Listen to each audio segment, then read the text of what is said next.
हाँ जी। Good afternoon everyone. कैसे चल रही है तैयारी? All good. अब तो टाइम भी बढ़ गया है ना? कॉन्फिडेंस भी बढ़ गया है, तो अच्छी बात है।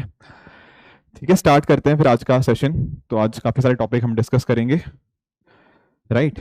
तो ठीक है। हाँ जी, गुड आफ्टरनून अर्चिता, प्रियंका, सौम्या, ज्योति, सबको गुड आफ्टरनून। फर्स्ट हम जो टॉपिक डिस्कस करेंगे वो रहेगा हमारा ट्रेड पॉलिसी के रिगार्डिंग। ठीक है? कौन सी पॉलिसी? Foreign trade policy.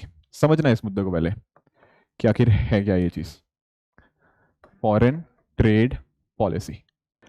अब देखो, कोई भी चीज़ होती है, जैसे एजुकेशन है कंट्री के अंदर, किस डायरेक्शन में हम अपनी एजुकेशन को लेके जाना चाहते हैं, उसके लिए हमारे पास पॉलिसीज बनती हैं। जैसे आपने नेशनल एजुकेशन पॉलिसी सुना होगा कि हम करना क्या चाहते हैं, विजन जो होती है ना, वो पॉलिसी बताती है। सिमिलरली हेल्थ सेक्टर में हम अपने आप को कहाँ पर कितने सालों में देखना चाहते हैं, उसके लिए हमारे पास हेल्थ पॉलिसी होती है। तो इस तरह से ना हमारी हर एक सेक्टर के लिए कुछ ना कुछ पॉलिसी होती है कि हमारा विजन क्या है, हम कितने सालों में कहाँ तक पहुंचना चाहते हैं, अगले 5 साल का, 10 साल का, इस तरह से उसके लिए पॉलिसीज बनाई जाती हैं। इन अ सिमिलर मैनर हमारा फॉरेन ट्रेड कैसा होना चाहिए, उसके लिए भी हमारे पास एक पॉलिसी है। Getting this point? पहले तो ये समझाइए पॉइंट क्या है इस चीज का। हम इतनी सारी चीजें इंपोर्ट करते हैं, बहुत सारी चीजें एक्सपोर्ट करते हैं, उस डायरेक्शन में हम आने वाले समय में कहां पर अपने आप को देखना चाहते हैं, इंडिया को। क्योंकि आप नोटिस करो, हमारा शेयर ज्यादा कुछ नहीं है, स्पेशली अगर गुड्स की बात करें तो हम बहुत कम चीजें एक्सपोर्ट कर पाते हैं, इंपोर्ट ज्यादा है। गुड्स के केस में, सर्विसेज में उल्टा है। सर्विसेज में हम ज्यादा बाहर भेजते हैं, बाहर से कम आता है। पर गुड्स के केस में, जैसे क्रूड ऑयल हम अच्छा खासा इंपोर्ट करते हैं, पर उतना एक्सपोर्ट नहीं कर पाते, राइट? तो किस डायरेक्शन में हम अपनी पॉलिसीज देखना चाहते हैं, उसके लिए हमारे पास पॉलिसी है, फॉरेन ट्रेड पॉलिसी। ठीक है? तो अभी ना पिछले साल 1 अप्रैल से, यानी कि 1 अप्रैल 2023, एग्जैक्टली आज से 1 साल पहले हमारी नई फॉरेन ट्रेड पॉलिसी आई। ठीक है?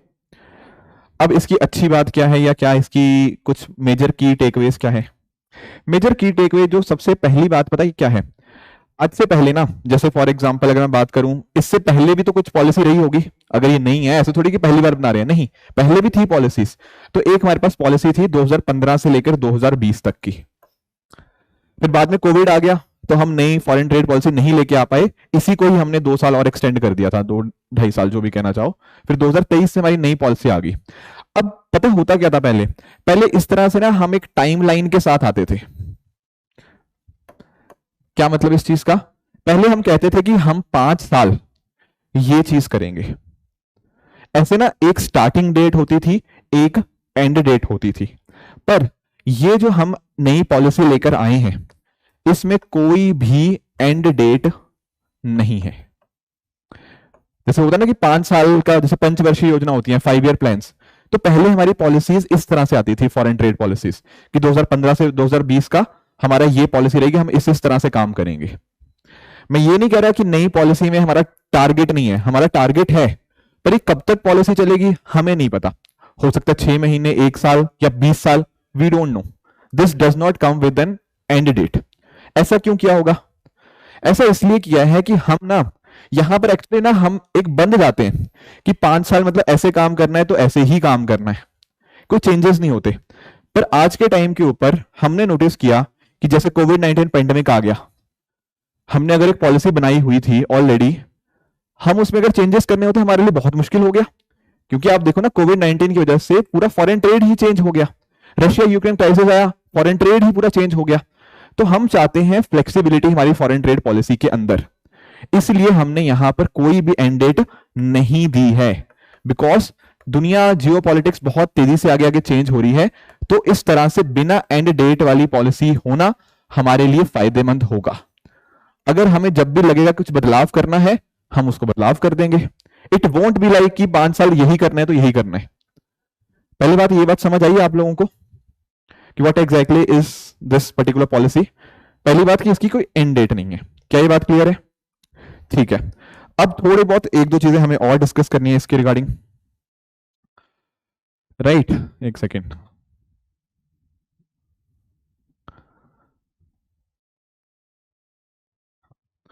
यस, तो ये चीज तो समझ आई हमें। इसके अलावा हमें जो चीज और समझनी है कि आज के समय हम कितना, पहली बात और समझो, इस फॉरेन ट्रेड पॉलिसी के अंदर आपकी गुड्स भी आती हैं एंड साथ ही साथ आपकी सर्विसेज, दोनों चीजें इंक्लूडेड हैं इस फॉरेन ट्रेड पॉलिसी के रिगार्डिंग। कि बार ऐसा क्वेश्चन आ सकता है कि सिर्फ गुड्स के लिए पॉलिसी है, नहीं, this include services as well, तो दोनों के लिए हमने ये चीज बनाई है।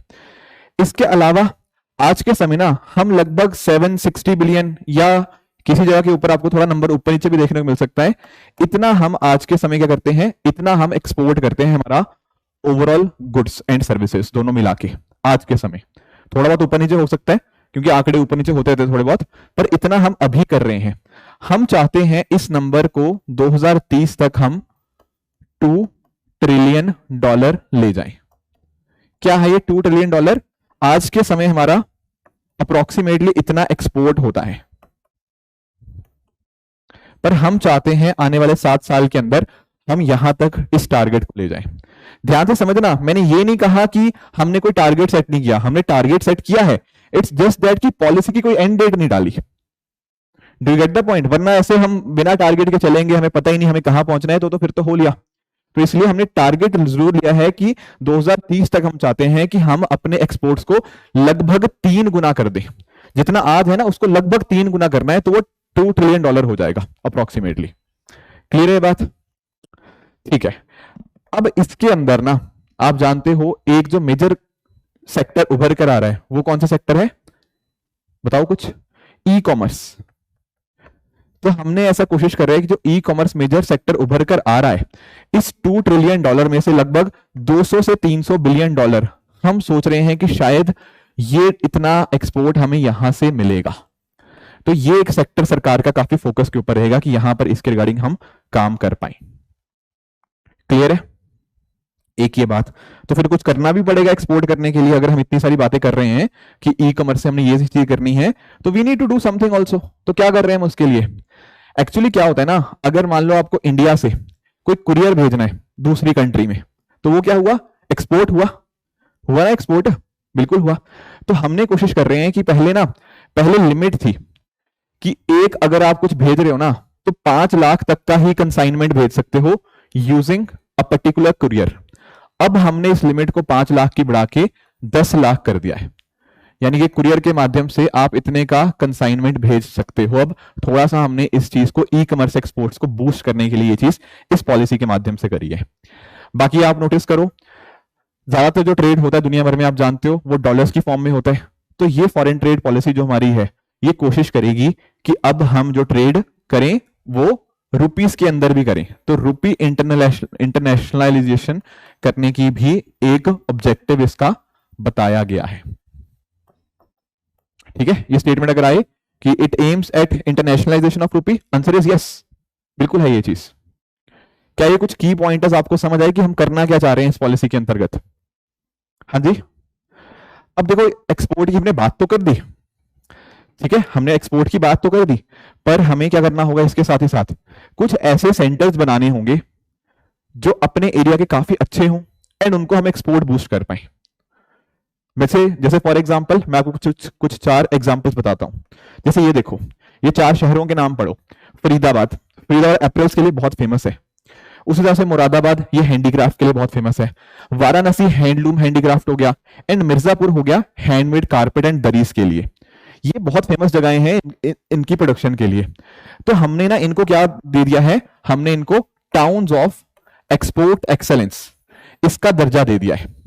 इंडिया में ऑलरेडी 39 टाउन्स थे जो टाउन्स ऑफ एक्सपोर्ट एक्सेलेंस है, हमने 4 और नए ऐड कर दिए। ये 4 अब टोटल 43 आपको टाउन्स ऑफ एक्सपोर्ट एक्सेलेंस देखने को मिल जाएंगे।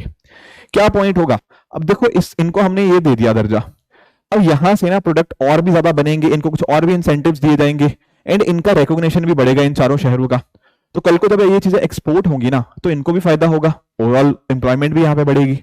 तो इस तरह से आज के समय मतलब इस फॉरेन ट्रेड पॉलिसी के साथ ही ना ये 4 शहर इन पर्टिकुलर सेक्टर्स के लिए, जैसे मुरादाबाद हैंडीक्राफ्ट के लिए, Varanasi handloom and handicraft, Mirzapur handmade carpet दरी के लिए एंड फरीदाबाद एप्रिल के लिए, इनको टाउन्स ऑफ एक्सपोर्ट एक्सलेंस का दर्जा दे दिया गया है। क्या ये बात समझ आई? तो this is the new foreign trade policy जो कि हमारी सरकार ने अप्रूव करी है। बाकी कुछ और पॉइंटर्स भी आप देख सकते हो, बाकी तो बिल्कुल बेसिक चीजें हैं कि ईज ऑफ डूइंग बिजनेस बढ़ेगा, ये तो आप समझ सकते हो ये सारी चीजें कि ईज ऑफ डूइंग बिजनेस बढ़ेगा, एम्प्लॉयमेंट बढ़ेगी, एक्सपोर्ट हब्स बनेंगे, राइट। इसके अलावा अगर मैं बात करूं, ठीक है ना, इंटरनेशनलाइजेशन ऑफ रूपी हो गया, नो एंड डेट हो गया। एक साथ ही साथ ना अगर मान लो कुछ डिफॉल्ट वगैरह हुआ है उसके भी माफी का भी यहाँ पे प्रावधान डाला गया है। एमनेस्टी जो होता है ना, एमनेस्टी स्कीम उसी को बोलते हैं कि मान लो कुछ केस वगैरह चल रहा है, इस तरह की चीजें अगर किसी भी कारण की वजह से थी तो वन टाइम सेटलमेंट का भी यहाँ पे ऑफर है। तो उसके लिए भी स्कीम्स है हमारे पास, मतलब कि कई बार हो जाता है कि कई बार जानबूझ के किसी बंदे ने मान लो एक्सपोर्ट उतना उसने एक्सपोर्ट करना था पर जानबूझ के नहीं, गलती से कई बार उतना नहीं हो पाता किसी भी कारण की वजह से, तो कई बार केस वगैरह चलते हैं बहुत सारे, उससे एक्सपोर्टर्स को काफी दिक्कत आती है कई बार। तो उसके लिए भी हमने उनको माफी देने का या साथ में समझौता करने का प्लान भी यहाँ पे है, तो यूजिंग दिस एमनेस्टी स्कीम। तो these are some of the pointers जो आपको यहाँ पे जानने चाहिए, इससे हमारे एक्सपोर्टर्स को सबको यहाँ पे फायदा होगा। हाँ जी, क्या फॉरेन ट्रेड पॉलिसी नई जो है आप सभी को समझ आई, क्या क्या की पॉइंटर्स है? Any doubt till now? हाँ जी, देखो उड़ान अगर पढ़ रहे हो तो ठीक है, वरना उसके साथ सप्लीमेंट कर सकते हो जैसा लिख भी दिया है, ठीक है। गुड आफ्टरनून आप सभी को। हाँ जी, क्या ये बात क्लियर है सबको? Any doubts? Foreign trade policy समझ आई? ठीक है, गुड। अब देखो अगले टॉपिक की तरफ चलते हैं। फिर नेक्स्ट टॉपिक हमारा रहेगा, ये सारे वही पॉइंटर्स हैं, ठीक है ना, ये मैच द कॉलम की तरह भी आ सकता है कि कौन कौन से या तो टाउन्स ऑफ एक्सपोर्ट एक्सलेंस नए कौन से ऐड हुए हैं एंड उनके सामने किस रीजन का क्या है। Getting it? कि मुरादाबाद को इधर कर दिया या इसको इधर कर दिया तो गलत हो जाएगा, राइट। तो थोड़ा ध्यान में रखना, इसमें से जो 3 है वो कहां पे है? ये यूपी के अंदर है 3, ये आपका फरीदाबाद आपका हरियाणा के अंदर आ जाएगा। तो इस तरह से this is how towns of export excellence जो हमें देखने को मिलते हैं। क्लियर? ठीक है, ठीक है। एक नेक्स्ट टॉपिक की तरफ चलते हैं। फिर एक हमें टॉपिक पढ़ना है that is with regards to आपका उद्गम पोर्टल। यस, इसको समझते हैं कि what exactly is UDGAM portal. पहले एक बार इसकी फुल फॉर्म समझ लो। Unclaimed deposits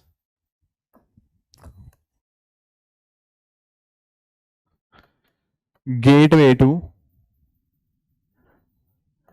access information.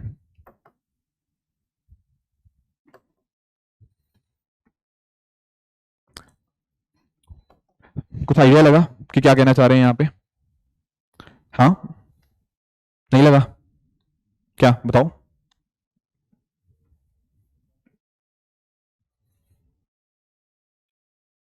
Yes, बिल्कुल ठीक बात है, बिल्कुल सही बात है, दैट इज ट्रू। देखो कई बार ना, जैसे मैं खुद का भी एग्जांपल देता हूँ या मेरे पापा के साथ भी ये चीज हुई थी। कई बार ना हमारे मल्टीपल बैंक अकाउंट्स होते हैं, मतलब जैसे मेरे खुद का 3-4 जगह बैंक अकाउंट है और 1-2 मेरे बैंक अकाउंट ऐसे भी हैं जिनको मैंने कई सालों से यूज नहीं किया, उनमें 1000-2000 रुपए पड़े होंगे, मैंने भूल भी गया हूँ कि यार वो भी एक बैंक अकाउंट है कहीं पे। कई बार हो जाता है, ठीक है ना, कई बार ऐसा हो जाता है कि हम मेन एक अकाउंट को यूज करते हैं, बाकी कई बार अकाउंट हम भूल जाते हैं कि यार उसमें थोड़े बहुत 500-600 रुपया या 2000 ऐसे रखे होते हैं, वो भूल भी जाते हैं हम लोग। तो ये वाला जब ना मान लो जैसे आप लोगों का क्या होता है, आपका सेविंग्स अकाउंट हो गया या फिर बिजनेसमैन के लिए जो करंट अकाउंट होता है, अगर मान लो 10 साल से ज्यादा टाइम हो चुका है और आपने कभी उसको यूज ही नहीं किया पिछले 10 साल के अंदर, तो कहीं ना कहीं ऐसा है कि आप उसको यूज ही नहीं कर रहे हो।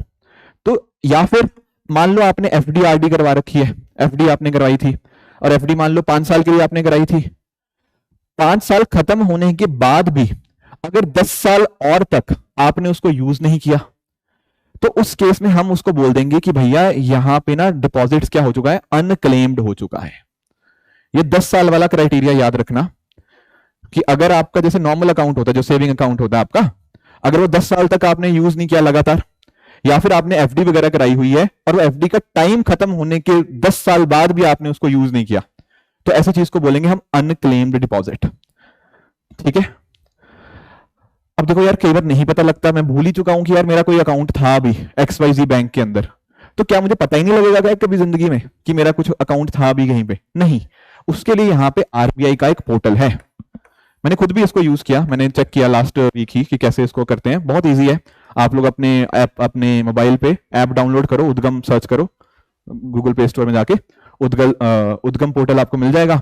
उसमें आपको फोन नंबर डालना होगा अपना और एक चीज और डालनी होगी, या आधार डालो, पैन डालो, ऐसे 4-5 ऑप्शन है, वो डाल के आपको पता लग जाएगा कि कहीं ऐसा तो नहीं कोई अकाउंट जहां पर आपने 10 साल से उसको यूज ही नहीं किया। और अगर ऐसा मिलता है तो क्या होगा, बताओ क्या होगा फिर? हाँ जी, क्या हो जाएगा? एक्चुअल में होता पता कि मैं आपको समझाता हूं। अगर आप 10 साल तक ये पैसा यूज नहीं कर रहे हो, आपका अनक्लेम हो गया, तो एक्चुअल में बैंक पता क्या करेगा, जो भी आपका बैंक है वो बैंक आपका जो पैसा होगा वो भेज देगा आरबीआई के पास। समझे? अगर 10 साल से ज्यादा हो जाता है ना, आपने यूज नहीं किया किसी अकाउंट को, तो बैंक वो वाला पैसा रिजर्व बैंक ऑफ इंडिया के पास भेज देता है। अब आरबीआई क्या करेगा उस पैसे से? उस पैसे से अलग अलग तरह की चीजें कर सकता है। डिपॉजिटर एजुकेशन अवेयरनेस हो गया, इस तरह की चीजों के अंदर आरबीआई यूज कर सकता है। पर ध्यान रखना वो पैसा मेरा है, और अगर मुझे वो पैसा दिख जाता है कि मेरा है पैसा, तो मैं क्लेम कर सकता हूं। ऐसा नहीं कि 10 साल के बाद पैसा चला गया, मेरा उड़ गया, नहीं। आप जाओ उद्गम पोर्टल पे, आपको दिखता है कि यार मेरा पैसा था, वो आरबीआई के पास चला गया है, आप उसको बोलिए कि नहीं मुझे पैसा वापस दो, तो आपको मिल जाएगा। बल्कि पैसा तो मिलेगा ही मिलेगा, ठीक है ना, उसके ऊपर जो भी इंटरेस्ट बना होगा आपको वो भी मिल जाएगा, ठीक है ना। तो कई लोग जो भूल जाते हैं कई बार ऐसा, तो उद्गम पोर्टल पे जाके चेक कर सकते हो कि कोई बैंक में मेरा ऐसा तो नहीं कि पैसा पड़ा हुआ था, आपको पैसा रिकवर हो जाएगा, ऐसा कुछ नहीं है, मिल जाएगा आपको पैसा। तो दिस इज उद्गम पोर्टल। क्या बात समझ आई? कौन इसको किसका पोर्टल है? ये रिजर्व बैंक ऑफ इंडिया, हमारे आरबीआई का पोर्टल है, जहां पर जो भी आपके अनक्लेम डिपॉजिट होते हैं आप उसको रिट्रीव कर सकते हो, वो सारा दिख जाएगा। अभी तक 30 बैंक्स लगभग हैं जो इसके साथ जुड़े हुए हैं। 90% जो लोगों का कैश है वो एक्सेस है। आने वाले टाइम में जो बाकी बचा हुआ पैसा है वो भी धीरे धीरे हो जाएगा। मतलब सब लोग नहीं जुड़े हैं, 90% से ज्यादा जुड़ चुके हैं। ये है उद्गम पोर्टल, थोड़ा सा पढ़ लेते हैं, ठीक है। आरबीआई है, unclaimed deposit, gateway to access information, ताकि कहीं ना कहीं ये जो अनक्लेम डिपॉजिट वाली चीज मैं आपके बात कर रहा था, जितने भी बैंक है सबका दिख जाएगा, जितने भी आपके बैंक में होंगे, ठीक है। तो 90% अनक्लेम डिपॉजिट्स का हमें देखने को मिल चुका है, ठीक है। ये इस फंड के अंदर जाता है, DEA fund, depositor education and awareness fund. तो इसका आरबीआई कहीं कहीं यूज कर सकता है अलग अलग पर्पसेस के लिए। एंड इसमें प्रॉपर प्राइवेसी का भी प्रावधान है, ऐसा नहीं कोई भी कर देगा। आपके फोन पे ओटीपी भी आएगा, आपको अपना आधार नंबर देना होगा, तभी आप देख पाओगे।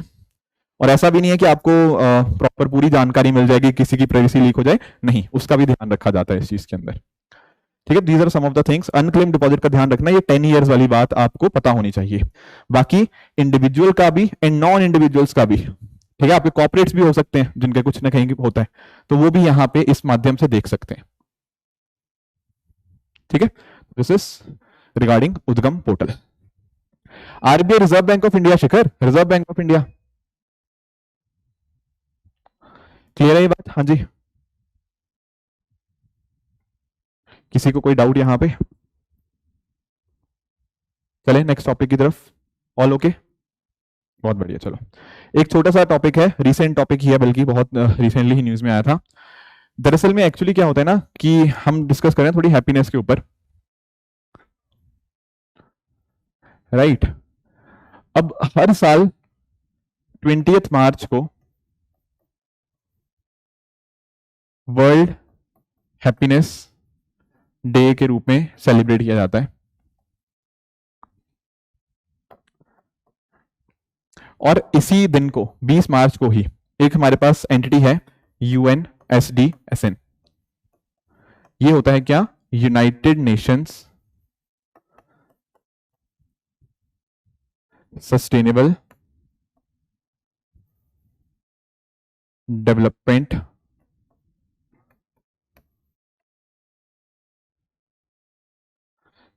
सॉल्यूशन नेटवर्क,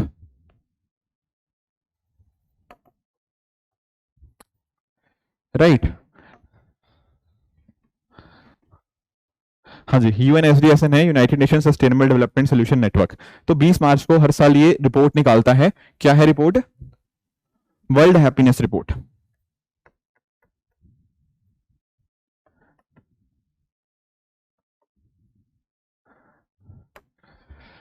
शिखर एक काम करो, पहले सोचो कि क्या आप एनबीएफसी में पैसा डिपॉजिट कराते हो? पहले एक बार ध्यान से सोचो, एनबीएफसी की डेफिनेशन एक बार सोचो मुझे, फिर बताओ इसका आंसर। आपके पास आंसर खुद ब खुद पता लग जाएगा आपको।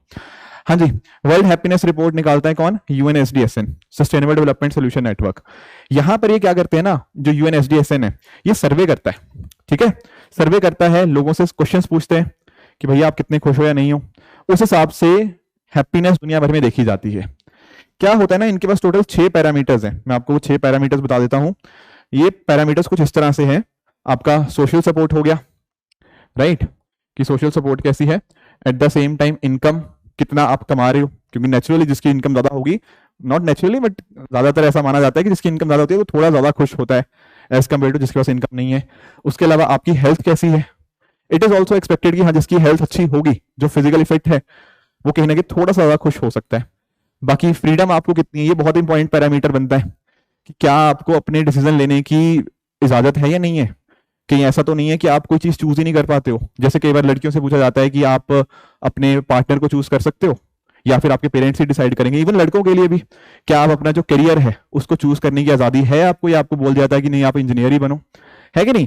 तो ये सारे क्वेश्चंस डिटरमिन करते हैं आप कितने खुश हो, ठीक है। Social support, income, health, freedom, एक करप्शन का भी है, एंड आपका जनरोसिटी, कुछ वहां के लोग दान दक्षिणा वगैरह देने में कितना बिलीव करते हैं, सारे एस्पेक्ट्स के हिसाब से देखा जाता है कि उस कंट्री के अंदर कितनी फ्रीडम है, सॉरी हैप्पीनेस है या नहीं। क्लियर हुआ। अब इस तरह से पूछते तो हैं, एंड साथ ही साथ 3 साल का एवरेज लिया जाता है, यानी कि इस साल तो देखेंगे ही, पिछले 2 साल का भी देखेंगे, टोटल 3 साल की एवरेज ली जाती है, उस हिसाब से डिटरमिन किया जाता है कि कौन सी कंट्री में लोग कितने ज्यादा खुश हैं। क्लियर हुई है बात। अब इंडिया देखो थोड़ा पीछे ही आता है इसमें, ठीक है, टोटल 143 कंट्रीज में सर्वे किया गया और इंडिया का रैंक 126 था, ठीक है ना। तो सब कारण थोड़े थोड़े हो जाते हैं इसके पीछे में। पहले इनकम भी हमारी, पर कैपिटा इनकम भी थोड़ी कम है, भाई करप्शन भी as compare to many other countries हमारे यहाँ ज्यादा है, ठीक है। हेल्थ पैरामीटर्स पे भी हम उतना अच्छा परफॉर्म नहीं कर पा रहे हैं। फ्रीडम की जब मैं बात करता हूं कि आपको अपने करियर या अपने अलग अलग डिसीजन लेने में भी थोड़ा इश्यूज आते हैं। हालांकि कहने वाले इसके अगेंस्ट में भी तर्क देते हैं, वो भी बात बिल्कुल ठीक है कि हमारे यहाँ इंडिया में बहुत खुश भी हैं लोग, हमारे यहाँ जितना फैमिली सपोर्ट करती है, हमारे दोस्त सपोर्ट करते हैं, शायद बाकी देशों में नहीं करते। तो दोनों साइड के अपने अपने तर्क हैं, बिल्कुल लॉजिकल है दोनों चीजें। तो इसके रिगार्डिंग काफी डिबेट होती है कि सही है या गलत है, हम उस चीज में जाएंगे नहीं ज्यादा कि सही है या गलत है, वो आप अपने हिसाब से डिसाइड करो। पर इंडिया का रैंक एक्चुअल में इसके अंदर काफी ज्यादा खराब आता है। एनीवेज कमिंग बैक टू कि हाँ हाँ जी दुनिया में सबसे ज्यादा खुश कहाँ पे हैं, तो एज लॉजिकली जो सोच भी सकते हैं लोग, तो आपके जो फिनलैंड है वहां पर ये 7th टाइम हो चुका है, लगातार 7वें साल फिनलैंड टॉप कर रहा है इस रैंक के अंदर, इस लिस्ट के अंदर। तो ज्यादातर कंट्रीज आपको नॉर्वे वाली कंट्रीज, नॉर्डिक कंट्रीज हो गया, और आपकी वेस्टर्न यूरोपियन कंट्रीज टॉप में देखने को मिल जाएंगी। हालांकि अमेरिका जो है यूएसए है वो थोड़ा सा नीचे गिरा है, पहले हमेशा टॉप 20 में था, अब ये टॉप 20 में नहीं आता, आई थिंक 23rd या ऐसे कुछ इसका रैंक है। बाकी आप नोटिस कर पाओगे तो चाइना वाले हमारे से थोड़ा ज्यादा खुश है, ठीक है, तो दैट इज देयर। तो ये कुछ चीजें हैं वर्ल्ड हैप्पीनेस रिपोर्ट के बारे में। कुछ एक और भी इन्होंने पैरामीटर्स अच्छे डिस्कस किए कि स्पेशली अगर इंडिया की बात करें ना, तो इंडिया में जो महिलाएं हैं वो ज्यादा खुश हैं, ठीक है, मेल के मुकाबले, ठीक है ना, उनकी हायर लाइफ सेटिस्फेक्शन है एज कंपेयर टू मेल। क्यों ऐसा क्यों है? क्योंकि उनके खुद के ना उनके सोशल नेटवर्क स्ट्रांग रहते हैं, ठीक है ना, कि कई बार आपस में दोस्त वगैरह ज्यादा होते हैं महिलाओं के as compare to male, right. तो सोशल सपोर्ट वाले कंपोनेंट के अंदर उनको ज्यादा होता है। तो in India women are more happier as compare to men. हाँ जी क्या कह रहे हो? हाँ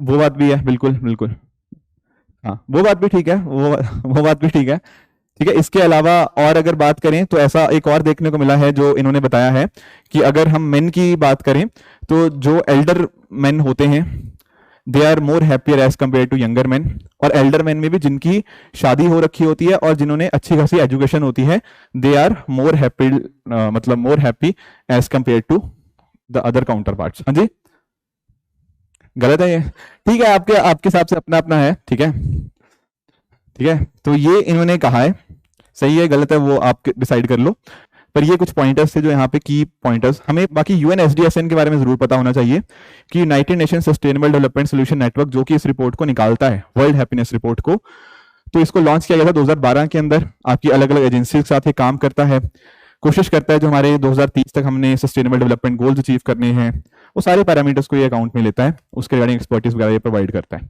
दिस इज UNSDSN। क्या ये वर्ल्ड हैप्पीनेस रिपोर्ट क्लियर हुआ कि क्या है?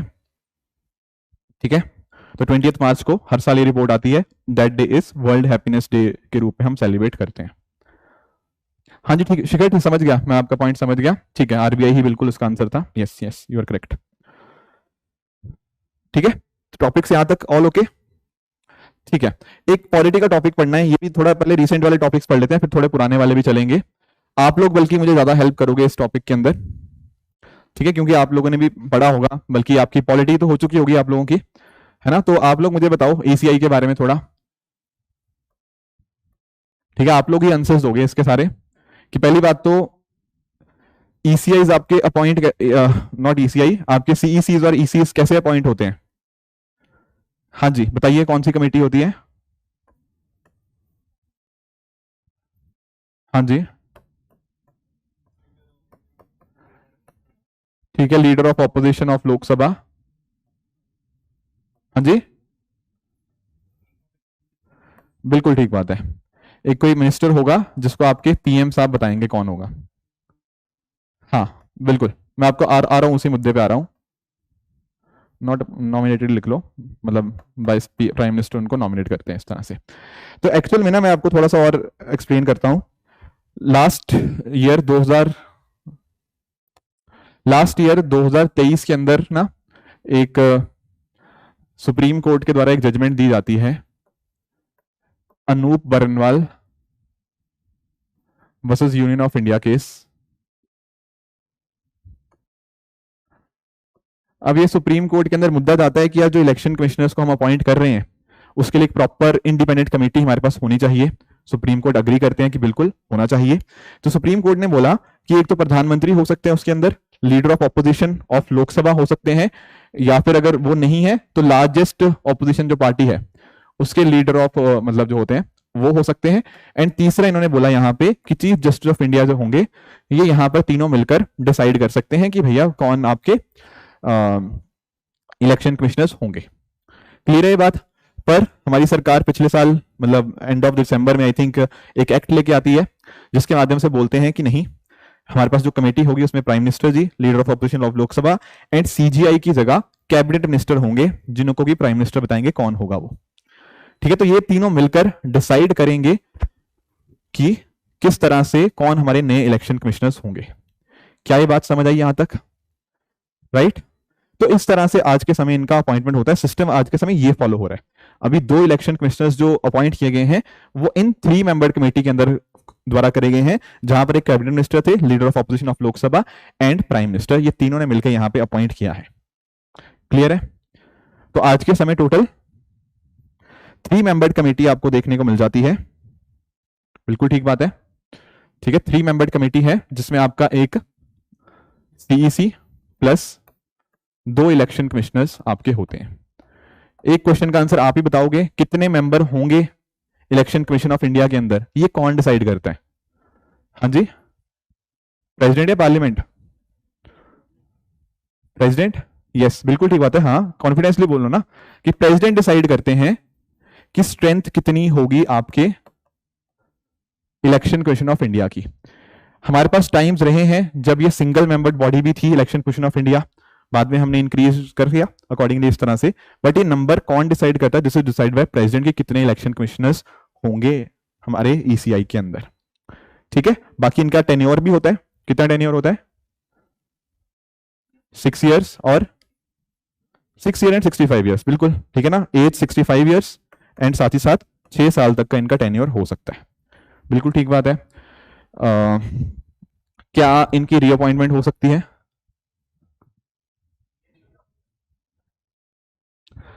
हाँ उनकी हो सकती है, that is true, but normally हम यही बोलते हैं कि दे कैन नॉट बी रीअपॉइंटेड। वो अलग बात है कि CEC हट जाए तो उनको वो टेन्योर मिल जाएगा, but normally they can not be reappointed. अपना टेन्योर खत्म होने के बाद वो नहीं हो सकते।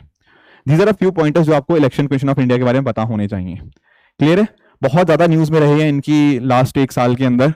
ठीक है, तो these are the few things which you should know. Anoop Barnwal versus Union of India जो मैंने आपको केस बताया, इसका भी आपको पता होना चाहिए कि इसके अंदर सुप्रीम कोर्ट ने बात करी थी कि आपके चीफ जस्टिस ऑफ इंडिया और साथ ही साथ prime minister, leader of opposition of Lok Sabha होंगे। बट सरकार ने नया जो एक्ट लाया उसमें सीजीआई की जगह कैबिनेट मिनिस्टर, जो कि आपके प्राइम मिनिस्टर बताएंगे, उनके हिसाब से वो 3 मेंबर कमेटी इस तरह से है। क्या ये बात क्लियर हुई? एक सवाल आखिरी और मैं पूछूंगा ईसीआई के रिगार्डिंग ही, वो ये है कि कौन अब ऐसा तो है नहीं कि कहीं पर से रैंडमली नाम डिसाइड किए जाएंगे। ये जो 3 मेंबर कमेटी बनी है, इनके पास कुछ लिस्ट आई होगी कि इनमें से आप चूज करिए।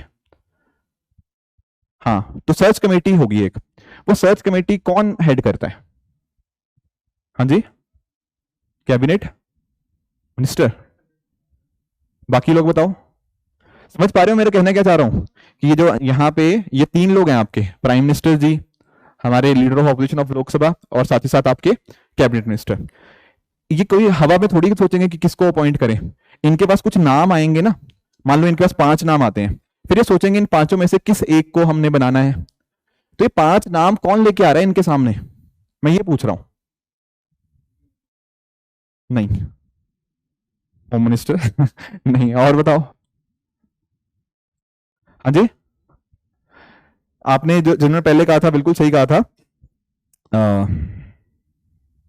कैबिनेट सेक्रेटरी आपके जो होते हैं वो यहाँ पे इनको बताते हैं, ठीक है ना। ये लॉ मिनिस्टर, होम मिनिस्टर, ये बातें गलत है। कैबिनेट सेक्रेटरी के द्वारा एक कमेटी होंगी, वो इस तरह से 5 नाम लेके आएंगी, और वो 5 नाम फिर इनके सामने रखे जाएंगे, इस कमेटी के सामने। वो उनमें से चूज कर लेंगे कि कौन उनको ठीक लग रहा है। Getting it? तो ये सारे एस्पेक्ट्स इंपॉर्टेंट है, क्योंकि ये पूरा 1 साल पिछले बार बार ईसीआई का डिस्कशन आया है न्यूज पेपर्स के अंदर। तो इनका अपॉइंटमेंट कैसे अभी कैसे हो रहा है वो आपको पता होना चाहिए। किसी को कुछ भी डाउट है इसके अंदर? नहीं, लॉ मिनिस्टर नहीं है शिवानी, प्रियंका, लॉ मिनिस्टर नहीं है। लॉ मिनिस्टर ना दरअसल में पता क्या है, मैं आपको बताता हूँ लॉ मिनिस्टर क्या है। ये जो मैं आपको कह रहा था ना यहाँ पे कि कैबिनेट मिनिस्टर एक होंगे जिनको प्राइम मिनिस्टर नॉमिनेट करेंगे, प्रधानमंत्री जी ने ये लॉ मिनिस्टर को ही कराया। समझ रहे हो? ये कैबिनेट मिनिस्टर कोई भी हो सकता था, होम मिनिस्टर हो सकते थे, फाइनेंस मिनिस्टर हो सकते थे, ये लॉ मिनिस्टर है अभी आज के समय के ऊपर यहां पर है। बट वैसे लॉ मिनिस्टर का अदरवाइज कोई रोल नहीं है। क्या ये बात सबको क्लियर हुई? नहीं, नहीं, चीफ जस्टिस ऑफ इंडिया थे, ठीक है ना। एक्चुअल में क्या था, हमारे पास कोई मैकेनिज्म नहीं था कैसे इनको अपॉइंट करें। तो सुप्रीम कोर्ट ने बोला कि एक मैकेनिज्म बना देते हैं, उन्होंने मैकेनिज्म बना दिया। सरकार को नहीं पसंद आया, सरकार अपना लॉ लेके आई, सरकार ने ये लॉ बना दिया। नहीं नहीं नहीं, कैबिनेट सेक्रेटरी, कैबिनेट सेक्रेटरी तो है, मैं तो वही तो कह रहा हूं। फर्क यहां पे आया है कि यहां पर जो सुप्रीम कोर्ट ने बोला था कि सीजीआई यहां पे होंगे, जो कमेटी का जो चूज करेगी इन दी एंड, वहां सीजीआई ना होके कैबिनेट मिनिस्टर होंगे। आप किसी और चीज के साथ कंफ्यूज कर रहे हो। मुझे लगता है आप दिल्ली के जो अपॉइंटमेंट हुआ है ना उसके साथ कंफ्यूज हो रहे हो। जो दिल्ली में जो सर्विसेज ट्रांसफर हुए हैं उसके साथ, उसमें रोल था कैबिनेट सेक्रेटरी का, वो आप अलग जगह थोड़ा मुझे लगता है कंफ्यूज हो रहे हो। बाकी आपको यहाँ ध्यान यहाँ रखना है कि सीजीआई थे, जो सुप्रीम कोर्ट ने Anoop Barnwal union of India case में बोला, अब कौन आ गया कैबिनेट मिनिस्टर। कोई डाउट यहाँ पे किसी को? एक आखिरी चीज चलो और पूछ लेता हूं, जो आपके इनका रिमूवल प्रोसेस होता है, how are they actually removed? Very good, yes yes yes. पहले इसको भी चेंज किया गया था, बाद में वापस से इसको रिटेन कर लिया गया था। तो आज के समय कोई आपका स्टेटस पूछे तो आप यही बताओगे कि they are removed in a manner जैसा कि आपका सुप्रीम कोर्ट जज का होता है, सीईसी का, और जो ईसीज होते हैं वो आपके सीईसी के रिकमेंडेशन के ऊपर रिमूव किए जा सकते हैं। These are some of the pointers जो आपको पता होना चाहिए। डिटेल में इसलिए पढ़ा रहा हूं, हालांकि है तो आपको स्टैटिक का पार्ट, बट क्योंकि ये बार बार न्यूज में रहा है और इससे क्वेश्चन आ भी सकता है। कोई भी कंफ्यूजन हो तो अभी पूछ लो ईसीआई के रिगार्डिंग, किसी को भी। यस यस यस, बताओ, आप लोग बताओ। हाँ, और सीईसी, हाँ बिल्कुल, यस। ठीक है, चलो फिर नेक्स्ट टॉपिक की तरफ आगे बढ़ते हैं। नेक्स्ट टॉपिक हमारा रहेगा the office of sorry the order of drug Gyalpo. इसको बिल्कुल छोटा सा टॉपिक है, मैं वैसे ही आपको समझा देता हूं। एक्चुअल में क्या है, जैसे इंडिया में क्या है, भारत रत्न होता है, which is the highest civilian award. हमने डिस्कस किया हुआ पिछले सेशंस के अंदर, जो 5 नए अवार्ड्स मिले थे इस साल, हमने उनके बारे में भी चर्चा करी थी, सबके बारे में, कर्पूरी ठाकुर जी के बारे में और सबके बारे में भी। जैसे हमारे यहाँ पे इंडिया में भारत रत्न होता है, उसी तरह से जब हम बात करते हैं ना हमारे पड़ोसी मुल्क भूटान की, वहां पर हमें देखने को मिलता है ड्रग ग्याल्पो। ये उनका अपना वहां का है, अवार्ड है। ये हाईएस्ट सिविलियन अवार्ड है भूटान का, सबसे ऊपर यही अवार्ड दिया जाता है वहां पे। अब ये जो अवार्ड था ना, ये जो ऑर्डर कह लो, ये हमारे प्रधानमंत्री जी को दिया गया कि हमारे प्रधानमंत्री जी ने अच्छा काम किया है दोनों देश के रिश्तों को जोड़ने के लिए, उस वजह से भूटान ने the order of the Druk Gyalpo, ये वाला जो अवार्ड होता है similar to what is Bharat Ratna in India, highest civilian order जो होता है वो यहाँ पे दिया है। अब इससे दो चीजें तो आपको पहली बात तो समझ आनी चाहिए। पहली बात तो ये कि ये फॉरेनर्स को भी दिया जा सकता है, क्योंकि तभी तो इंडिया के प्राइम मिनिस्टर को मिल रहा है। अब आप लोग मुझे ये बताओ, क्या जो भारत रत्न होता है क्या वो हम भी फॉरेनर्स को दे सकते हैं? आंसर इज यस, बिल्कुल। नेल्सन मंडेला जी को हमने दिया है, ठीक है ना। तो इस तरह से आपको ये बात भी, कंपैरिजन भी पता होना चाहिए कि ये भी दिया जा सकता है फॉरेनर्स को, और हमारा भारत रत्न भी हम फॉरेनर्स को दे सकते हैं, ठीक है। तो इसके बारे में इतना ही था। This is a very small topic, बस इसको ध्यान में रखना कि हमारे प्रधानमंत्री जी को मिला है। हमारे रिश्ते काफी अच्छे हुए हैं हमारे अलग अलग चीजों के अंदर, रिन्यूएबल एनर्जी के अंदर हमने काफी अच्छा काम किया है। हमारे एक्चुअली ना इन्होंने जो बात कही थी वो यही कही थी कि हमारे प्रधानमंत्री जी ने, जैसे फॉर एग्जाम्पल रिन्यूएबल एनर्जी हो गया, एनवायरमेंट को प्रोटेक्ट करने के लिए हमारा सरकार का काफी काम रहा है, और भूटान इन चीजों को काफी वैल्यू करता है, इस सब चीजों को, एनवायरमेंट का वहां पे बहुत खास ध्यान रखा जाता है। तो हमारी कंट्री भी वही कोशिश कर रही है, तो that's why that is there, right. Let's move on to the next topic. हाँ जी, एक छोटा सा टॉपिक और है चार धाम यात्रा के बारे में। देखो, जब भी हम बात करते हैं ना चार धाम की, तो काफी लोग कंफ्यूज रहते हैं कि चार धाम क्या है और छोटा चार धाम क्या है। मैं दोनों के बीच में आपको फर्क बता देता हूं। एक्चुअली ना जो आदि शंकराचार्य जी हैं, उन्होंने जो बात करी है चार धाम की, उसके अंदर उन्होंने इंडिया के अलग अलग पार्ट्स के अंदर चार धाम की बात करी है। कौन से हैं ये धाम, बताओगे एक बार? वो छोटा चार धाम है, ठीक है। हाँ जी, चार धाम की बात कर रहा हूं। हाँ बिल्कुल, एक आपका जगन्नाथ है, ये आपका ईस्टर्न साइड के ऊपर है, ठीक है। कौन से स्टेट के अंदर? उड़ीसा, बिल्कुल ठीक बात है। इसके अलावा द्वारका, बिल्कुल सही बात है, Dwarka is in Gujarat, yes बिल्कुल। तीसरा हमारा रामेश्वरम हो गया, ये आपका तमिलनाडु के अंदर है। आखिरी कौन सा है, वो कहां देखने को मिलता है? यस,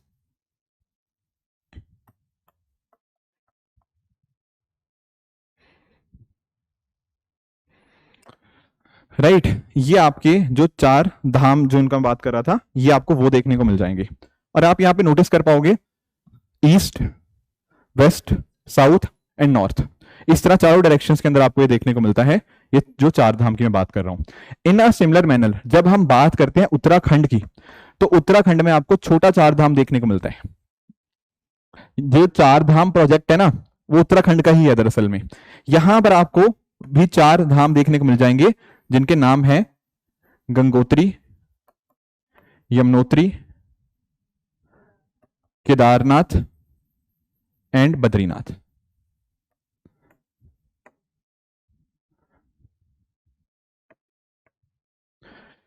ठीक है। अब एक चीज जो आपको बस और छोटी सी चीज पता होनी चाहिए यहां पे, एक्चुअल में ना अगर मैं बात करता हूं यहां पे रामेश्वरम की, कोई गया है रामेश्वरम? हाँ जी, ये एक्चुअली जो टेंपल है ना, ये लॉर्ड शिवा को डेडिकेटेड है। इसके अलावा अगर मैं बाकी तीनों की बात करूं, जगन्नाथ, द्वारका और बद्रीनाथ, ये दरअसल में विष्णु जी के ही अवतार हैं तीनों के तीनों, ठीक है ना। तो ऑल दीज थ्री ये विष्णु जी के साथ लिंक करते हैं। जो रामेश्वरम है वो आपके लॉर्ड शिवा के साथ लिंक है। और जब मैं बात करता हूं इनकी, गंगोत्री, यमुनोत्री, केदारनाथ और बद्रीनाथ की, हाँ जी, बद्रीनाथ तो बता ही दिया मैंने। एक्चुअली में यहां पे क्या होता है, ये आपके लॉर्ड विष्णु के साथ लिंक्ड है बद्रीनाथ, बाकी जो तीनों है ना वो कहीं ना कहीं लॉर्ड शिवा के साथ लिंक करते हैं। Getting it? तो these are the few things जो आपको छोटा चार धाम और चार धाम के बारे में पता होनी चाहिए। ये लोकेशन आप देख पाओगे, ये ना एक्चुअली चार धाम प्रोजेक्ट यहाँ पे हमारा रन हो रहा है। काफी सारी कंट्रोवर्सीज रहती हैं इसमें, क्योंकि आप जानते हो उत्तराखंड की जो एरिया है काफी फ्रेजाइल है, काफी जगह पे पेड़ वगैरह काटने पड़ रहे हैं, कहीं पे हिल्स वगैरह है हमारी बहुत ज्यादा। तो वहां पर अगर हम सड़क वगैरह बनाएंगे इन चारों को कनेक्ट करने में के लिए, गंगोत्री, यमुनोत्री, केदारनाथ और बद्रीनाथ को, वो अपने आप में काफी चैलेंजिंग टास्क है। इन्वायरमेंटलिस्ट इसमें अलग अपना वो कर रहे हैं कि नहीं, इससे इन्वायरमेंट को काफी नुकसान हो रहा है, उत्तराखंड की इकोसिस्टम के ऊपर नेगेटिव इंपैक्ट आ रहा है। तो इस वजह से बार बार ये न्यूज में रहता है। तो ये आपके उत्तराखंड के चारों छोटा चार धाम है। एंड इसी तरह से ये द्वारका, ये जो बड़े जो चार धाम की बात कर रहा हूँ, रामेश्वर टेम्पल आपका तमिलनाडु के अंदर, आपके जगन्नाथ टेम्पल पुरी, एंड आपका बद्रीनाथ, ये आपको यहाँ देखने को मिल जाएगा। ठीक है, बार बार न्यूज में आते रहते हैं, तो इसलिए आपको थोड़ा सा एक बेसिक आइडिया सबका मैंने बता दिया। कई बार आपने नोटिस किया होगा कि ऐसे टेम्पल्स और उनके सामने स्टेट वगैरह पूछ ली जाती है, तो you must remember these things also. Clear है ये चीज? Any doubt till now? कोई कंफ्यूजन किसी को? ठीक है, तो एक और फेस्टिवल के बारे में जानने की कोशिश करते हैं, यहाँ थोड़ा रिलीजियस पे ही, वो है आपका नवरोज की बात कर लेते हैं। इजी टॉपिक है ये भी। नवरोज वर्ड आया है, नव मतलब होता है नया, रोज मतलब होता है दिन, तो एक्चुअल में नवरोज को बोलते हैं नया दिन। ठीक है, और ये आपको जो पर्शियन न्यू ईयर हो गया, ठीक है, ईरानियन न्यू ईयर हो गया, उसकी बिगिनिंग को यहाँ पे ये शो करता है। पर्शियन या ईरानियन न्यू ईयर आप कह सकते हो इस चीज को। एक्चुअल में ना आप लोगों ने हिस्ट्री पढ़ी हुई है, मेडिवल हिस्ट्री आप लोगों ने पढ़ी हुई है, राइट? उसमें सबसे पहली डायनेस्टी कौन सी आती है दिल्ली सल्तनत के अंदर? स्लेव डायनेस्टी, बिल्कुल ठीक बात है। कुतुब नॉट क्या बोलते हैं, हाँ, इल्तुतमिश हो गया, हाँ जी, कुतुबुद्दीन ऐबक, इल्तुतमिश हो गया। ऐसे करते करते एक बहुत ही फेमस रूलर आते हैं जिनका नाम है बलबन। बलबन जो रूलर होते हैं ना, ऐसा माना जाता है कि बलबन वाज द वन जो इंडिया में ये चीज को लेकर आए। ठीक है ना, तो ये जो फेस्टिवल है ये वही फेस्टिवल है, आपने पढ़ा होगा सजदा पैबोस जो जिसे आप लोग कह रहे हो। ठीक है, ये बलबन के ही मतलब टाइम के ऊपर काफी चीजें देखने को मिलती हैं। चहलगानी को भी उन्होंने थोड़ा उसकी पावर का कंट्रोल किया था। तो नवरोज जो फेस्टिवल है वो एक्चुअल में उनका ही माना जाता है कि इन्होंने यहाँ पे इस फेस्टिवल को इंट्रोड्यूस किया था ताकि अपने नोबल्स को इंप्रेस कर पाए। पर ये वाली बात तो आई थिंक 13वीं सदी की है, ठीक है ना, 1206 में स्टार्ट हुई थी स्लेव डायनेस्टी, तो उसके कुछ 70-80 साल बाद बलबन आए थे, तो ये तो 13th सेंचुरी की बात होगी। पर जो आज के समय के ऊपर जो मॉडर्न फॉर्म ऑफ नवरोज देखने को मिलता है, उसके लिए जिस पर्सन को कंट्रीब्यूशन दिया जाता है वो है आपके नुसरवानजी कोराजी। ये अक्सर ईरान से कुछ मर्चेंट की तरह जाते थे, वहां से कुछ सामान लेके आते थे, तो उन्होंने यहाँ पे नवरोज को मॉडर्न फॉर्म के अंदर इंडिया में इंट्रोड्यूस किया है, तो इनको यहाँ पे कंट्रीब्यूशन इस तरह से दिया जाता है। बाकी आप जानते हो, देखो जैसे 21 मार्च का दिन बहुत बहुत इंपॉर्टेंट होता है, ठीक है, 20th मार्च भी कह सकते हो। जानते हो इस दिन को क्या होता है? क्या होता है 21 मार्च को? हाँ जी बिल्कुल, स्प्रिंग इक्विनॉक्स होता है। इस टाइम के ऊपर आपका जो सन होता है वो डायरेक्टली कहां पे होता है? सोच लो एक बार, ट्रॉपिक ऑफ कैंसर जो कह रहे हैं, इक्विनॉक्स क्यों कह रहे हो अगर ट्रॉपिक ऑफ कैंसर है? इक्वेटर पे होता है, ठीक है ना, 21 जून को होता है आपके ट्रॉपिक ऑफ कैंसर के ऊपर, तब समर सॉल्स्टिस होता है। तो इसी दिन को जो आपका इक्विनॉक्स हुआ, उसी दिन को इस तरह से सेलिब्रेट करते हैं as a new year. Getting it? तो ये कुछ चीजें आपको पता होनी चाहिए, साल में 2 बार भी इसको सेलिब्रेट करते हैं, ठीक है, कुछ और उसका रीजन है, लीप ईयर्स को वो नहीं लेते, that is a separate thing, but normally इसी दिन को जो 20 मार्च 21 मार्च होता है, एक आधा दिन ऊपर नीचे रहता है ये, ठीक है, तो उस दिन को यहाँ पे नवरोज सेलिब्रेट किया जाता है। बाकी इंटरनेशनल डे ऑफ नवरोज भी इसको सेलिब्रेट किया जाता है। एंड ऊपर से ना मैंने आपको कुछ 3-4 हफ्ते पहले एक टॉपिक पढ़ाया था जब हमने गरबा का डिस्कशन किया था, याद है? गरबा याद है? यूनेस्को की इनटेंजिबल हेरिटेज लिस्ट के अंदर मैंने बताया था गरबा को ऐड किया गया है। वो वाली चीजें होती है जिनको हम टच नहीं कर सकते पर हम फील कर सकते हैं, उनको देख सकते हैं, उनको एक्सपीरियंस कर सकते हैं। कुछ एग्जांपल बताओगे? हाँ, दुर्गा पूजा बिल्कुल ऐड हुई है, यस यस, और हाँ मतलब इसके अलावा चैंटिंग होता है जो वैदिक चैंटिंग हो गया। मैंने ऐसे बहुत सारे आपको एग्जांपल बताए थे जहां पर हमें इनटेंजिबल हेरिटेज देखने को मिलती है। तो ये जो आपका नवरोज था उस लिस्ट में जाना, उसमें नवरोज भी था, तो Navroz is also a part of N intangible cultural heritage list. ठीक है, तो बस यही है इसके रिगार्डिंग नवरोज के बारे में, थोड़ा हिस्ट्री के साथ लिंक टॉपिक था, आर्ट एंड कल्चर के पर्सपेक्टिव से भी कह सकते हो, तो you must be aware of this topic as well. Any doubt still now? हाँ जी, क्या वो जाना है आपको? बैग तो आपने ऐसे पैक किया हुआ है, पीछे जाना है, क्यों? एसी लग रहा है, चले जाओ फिर। हाँ जी,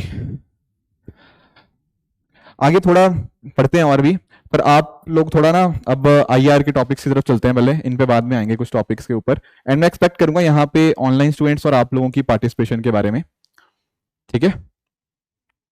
यस, ये कुछ क्वेश्चंस हैं जो आप लोग मुझे बताओगे, इनके आंसर्स देखते हैं आपकी कितनी तैयारी अच्छी है। हाँ जी, जब हम बात करते हैं लिथियम ट्रायंगल की, ये कुछ आईआर के क्वेश्चन ना है जो आप लोग ही मुझे बताओगे, ठीक है, कि ये प्लेसेस इन न्यूज है ऐसा कह लो।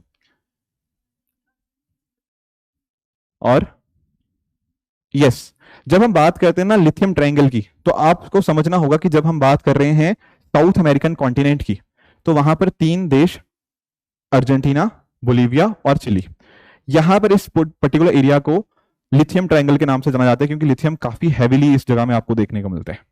क्लियर है ये बात? तो ये तीनों कंट्रीज के नाम आपको पता होने चाहिए।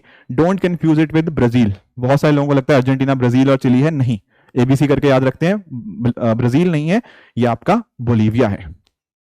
हाँ जी, तो कुछ और भी, ये भी कुछ न्यूज में रहते हैं, बताओ इसके कुछ अगर आपको मेंबर्स पता हो। गल्फ कोऑपरेशन काउंसिल के मेंबर्स, यूपीएससी ने पीवाई पूछा हुआ है, which of the following are the members of Gulf Cooperation Council. हाँ जी, ठीक है, मतलब ये याद करने की कोशिश किया करो, ठीक है, क्योंकि इसके ज्यादा मेंबर नहीं। चलो पहले इतने बता दो कितने मेंबर हैं एटलीस्ट, ये हाँ ठीक है 6 हैं, बिल्कुल ठीक है। हाँ, कौन है इसके मेंबर्स? सऊदी अरेबिया, बोलो यार कुछ तो बता दो। यूएई, चलो ठीक है। हाँ,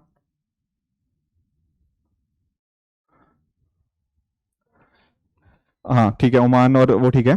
ये है आपके 6 मेंबर्स, आपके Saudi Arabia, Oman, UAE, Qatar, Bahrain और कुवैत।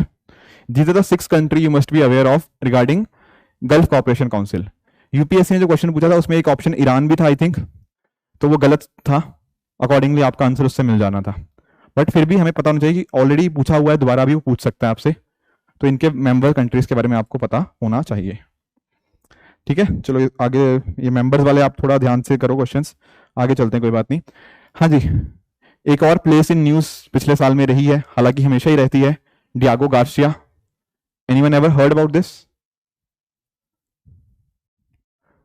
सुना है? कहां पर है ये?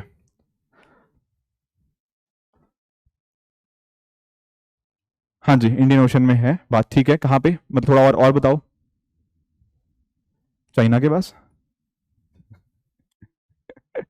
हाँ ठीक है चलो, इधर देखो, ये आपका इंडिया जैसे है, यहां पर आपको डियागो गार्सिया देखने को मिलता है, राइट।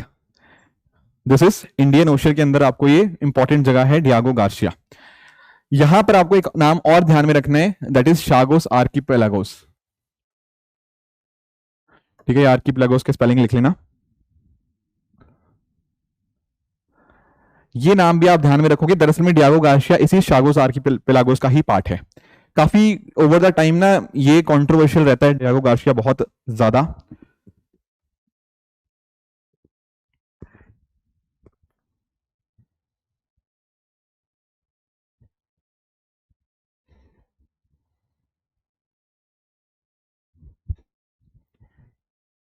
एक्चुअल में ना यहाँ पर अलग अलग पार्टीज इसको अपना क्लेम करती हैं कि यार ये हमारा हिस्सा, ये हमारा हिस्सा है। रीजन बीइंग कि बहुत ही स्ट्रेटेजिकली लोकेटेड है, देख पा रहे हो इंडियन ओशन के अंदर बहुत ही स्ट्रेटेजिक लोकेशन आपको शागोस आर्किपेलागोस या डियागो गार्सिया देखने को मिलती है। इवन आईसीजी के अंदर मुद्दा भी गया था इसके रिगार्डिंग, पर एक्चुअल में अगर आप नोटिस करो, ये है आपका यूनाइटेड किंगडम का, पर दे रखा है यूएसए को। तो आज के समय ना यूएसए की मिलिट्री वहां बैठी हुई है, काफी स्ट्रेटेजिकली लोकेशन है ये डियागो गार्सिया, तो इस वजह से डियागो गार्सिया, शागोस आर्किपेलागोस, ये दोनों वर्ड आपको यहाँ पे पता होने चाहिए। बहुत बार मॉरिशस भी इसके ऊपर क्लेम करता है, और भी कंट्रीज इसके ऊपर क्लेम करती हैं। ठीक है, हालांकि आईसीजी ने बोला था कि यूके के पास इसका कंट्रोल नहीं होना चाहिए, यूके का नहीं है ये, बट यूके वालों ने नहीं माने हैं। ठीक है, यूके वालों का ही यहाँ पे कंट्रोल रहा है, पर एक्चुअल में किसको दिया हुआ यूके ने, क्योंकि दोस्त अच्छे हैं, तो यूएसए की मिलिट्री यहाँ पे हमें देखने को मिलती है आपके डियागो गार्सिया या फिर शागोस आर्किपेलागोस एरिया के ऊपर। तो बहुत बहुत इंपॉर्टेंट लोकेशन है, you must be aware regarding this. बाकी उतना फैक्टर्स इंपॉर्टेंट नहीं होते, ये डायरेक्टली क्वेश्चन इनके रिगार्डिंग यही आते हैं, कहां पर होता है ये लोकेशन के पर्सपेक्टिव से काफी इजी क्वेश्चंस आते हैं। ठीक है, एक दो और देखते हैं। चाबार पोर्ट के बारे में तो पता ही होगा, आई डोंट थिंक इसके बारे में बताने की जरूरत है, राइट। कौन सी कंट्री है? बिल्कुल, थोड़ी इसकी लोकेशन में अगर आपको यहाँ पे बताने की कोशिश करूं तो ध्यान से देखना। जैसे हम बात करते हैं, ये रहा आपका अरेबियन सी, यहां पर ना समझो इस बात को, ये वाले की जो मैं इस वाले एरिया की बात करता हूं, यहां पर इसको क्या बोलते हैं? Persian gulf, right. पर ये वाला जो रीजन है ये है आपका गल्फ ऑफ ओमान। तो जो आपका चाबार पोर्ट है, it is in gulf of Oman, not in Persian gulf. Question आएगा कि चाबार पोर्ट आपके पर्शियन गल्फ में है, नहीं, वो आपके गल्फ ऑफ ओमान में आपको देखने को मिलता है। और आपका जो पाकिस्तान का ये जो ग्वादर पोर्ट है, ग्वादर पोर्ट के काफी करीब में आपको ये चाबार पोर्ट देखने को मिल जाता है। ठीक है, वेस्ट ऑफ ग्वादर पोर्ट, ये चीज भी आपको पता होनी चाहिए। बाकी साथ ही साथ मैं बात करूं, ठीक है, हमारा मुंबई से इसको यहाँ पे हम कनेक्ट कर पाएंगे, आगे कहीं ना कहीं इसको आगे लेके जा पाएंगे, अफगानिस्तान तक हम सारी चीजें सप्लाई कर पाएंगे। और साथ में ही ना ये यहाँ पे तो चलो ठीक है, यहाँ पे चाबार पोर्ट है, फिर एक जगह है जाहिदान, और आगे है जरांज देलाराम। आप लोगों ने ये भी सुना होगा जरांज देलाराम हाईवे। ये जो जरांज देलाराम हाईवे है ना, ये आपका अफगानिस्तान के अंदर देखने को मिलता है। ऑन द अदर हैंड जो जाहिदान करके है, ये जो जाहिदान लोकेशन है, ये आपकी ईरान के अंदर है, ये बिल्कुल आपके उसके बॉर्डर के ऊपर ही देखने को मिलेगा। तो चाबार पोर्ट तो पता ही होना चाहिए, जाहिदान, जरांज देलाराम हाईवे जो है उसके बारे में भी आपको पता होना चाहिए, that is in Afghanistan. Pointer समझ आए? Gulf of Oman, Chabahar port, Zaranj, Zahedan sorry, Zaranj, Delaram, ये सारे की पॉइंटर्स हैं, की लोकेशंस हैं जो न्यूज में काफी ज्यादा रहती हैं।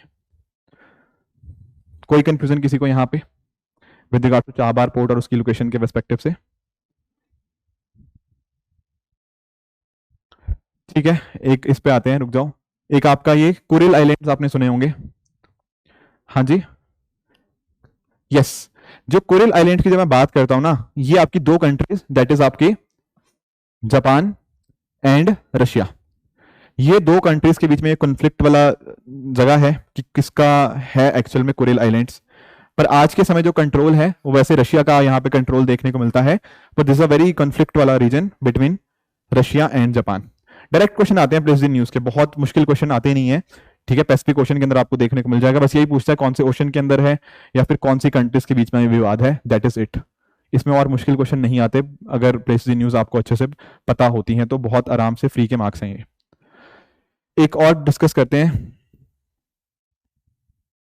हाँ जी, ये बता दो, one country two system, yes, ये क्वेश्चन भी आ चुका है, आज से 4-5 साल पहले आया था कि वन कंट्री टू सिस्टम किस पर्टिकुलर कंट्री के रिस्पेक्ट में यूज होता है, दैट इज चाइना। रीजन इसका क्या है, किस कॉन्टेक्स्ट में यूज होता है, ये भी बता दो। हाँ जी, नहीं, गलत कह रहे हो, नहीं, अभी भी गलत कह रहे हो। हांगकांग एंड मकाओ, ठीक है ना, एक्चुअल में क्या है, लाया इसको ताइवान के लिए था, हालांकि ताइवान ने उसको अग्री नहीं किया, दैट्स अ सेपरेट थिंग, पर एक्चुअल में आप नोटिस करो, जो हांगकांग और मकाओ वाला रीजन था वो चाइना का पहले पार्ट नहीं हुआ करता था, वहां पर बहुत लंबे टाइम के लिए आपका ब्रिटिश का कंट्रोल रहा है, पोर्टुगीज का भी कुछ कंट्रोल रहा है मकाओ वाले रीजन के ऊपर।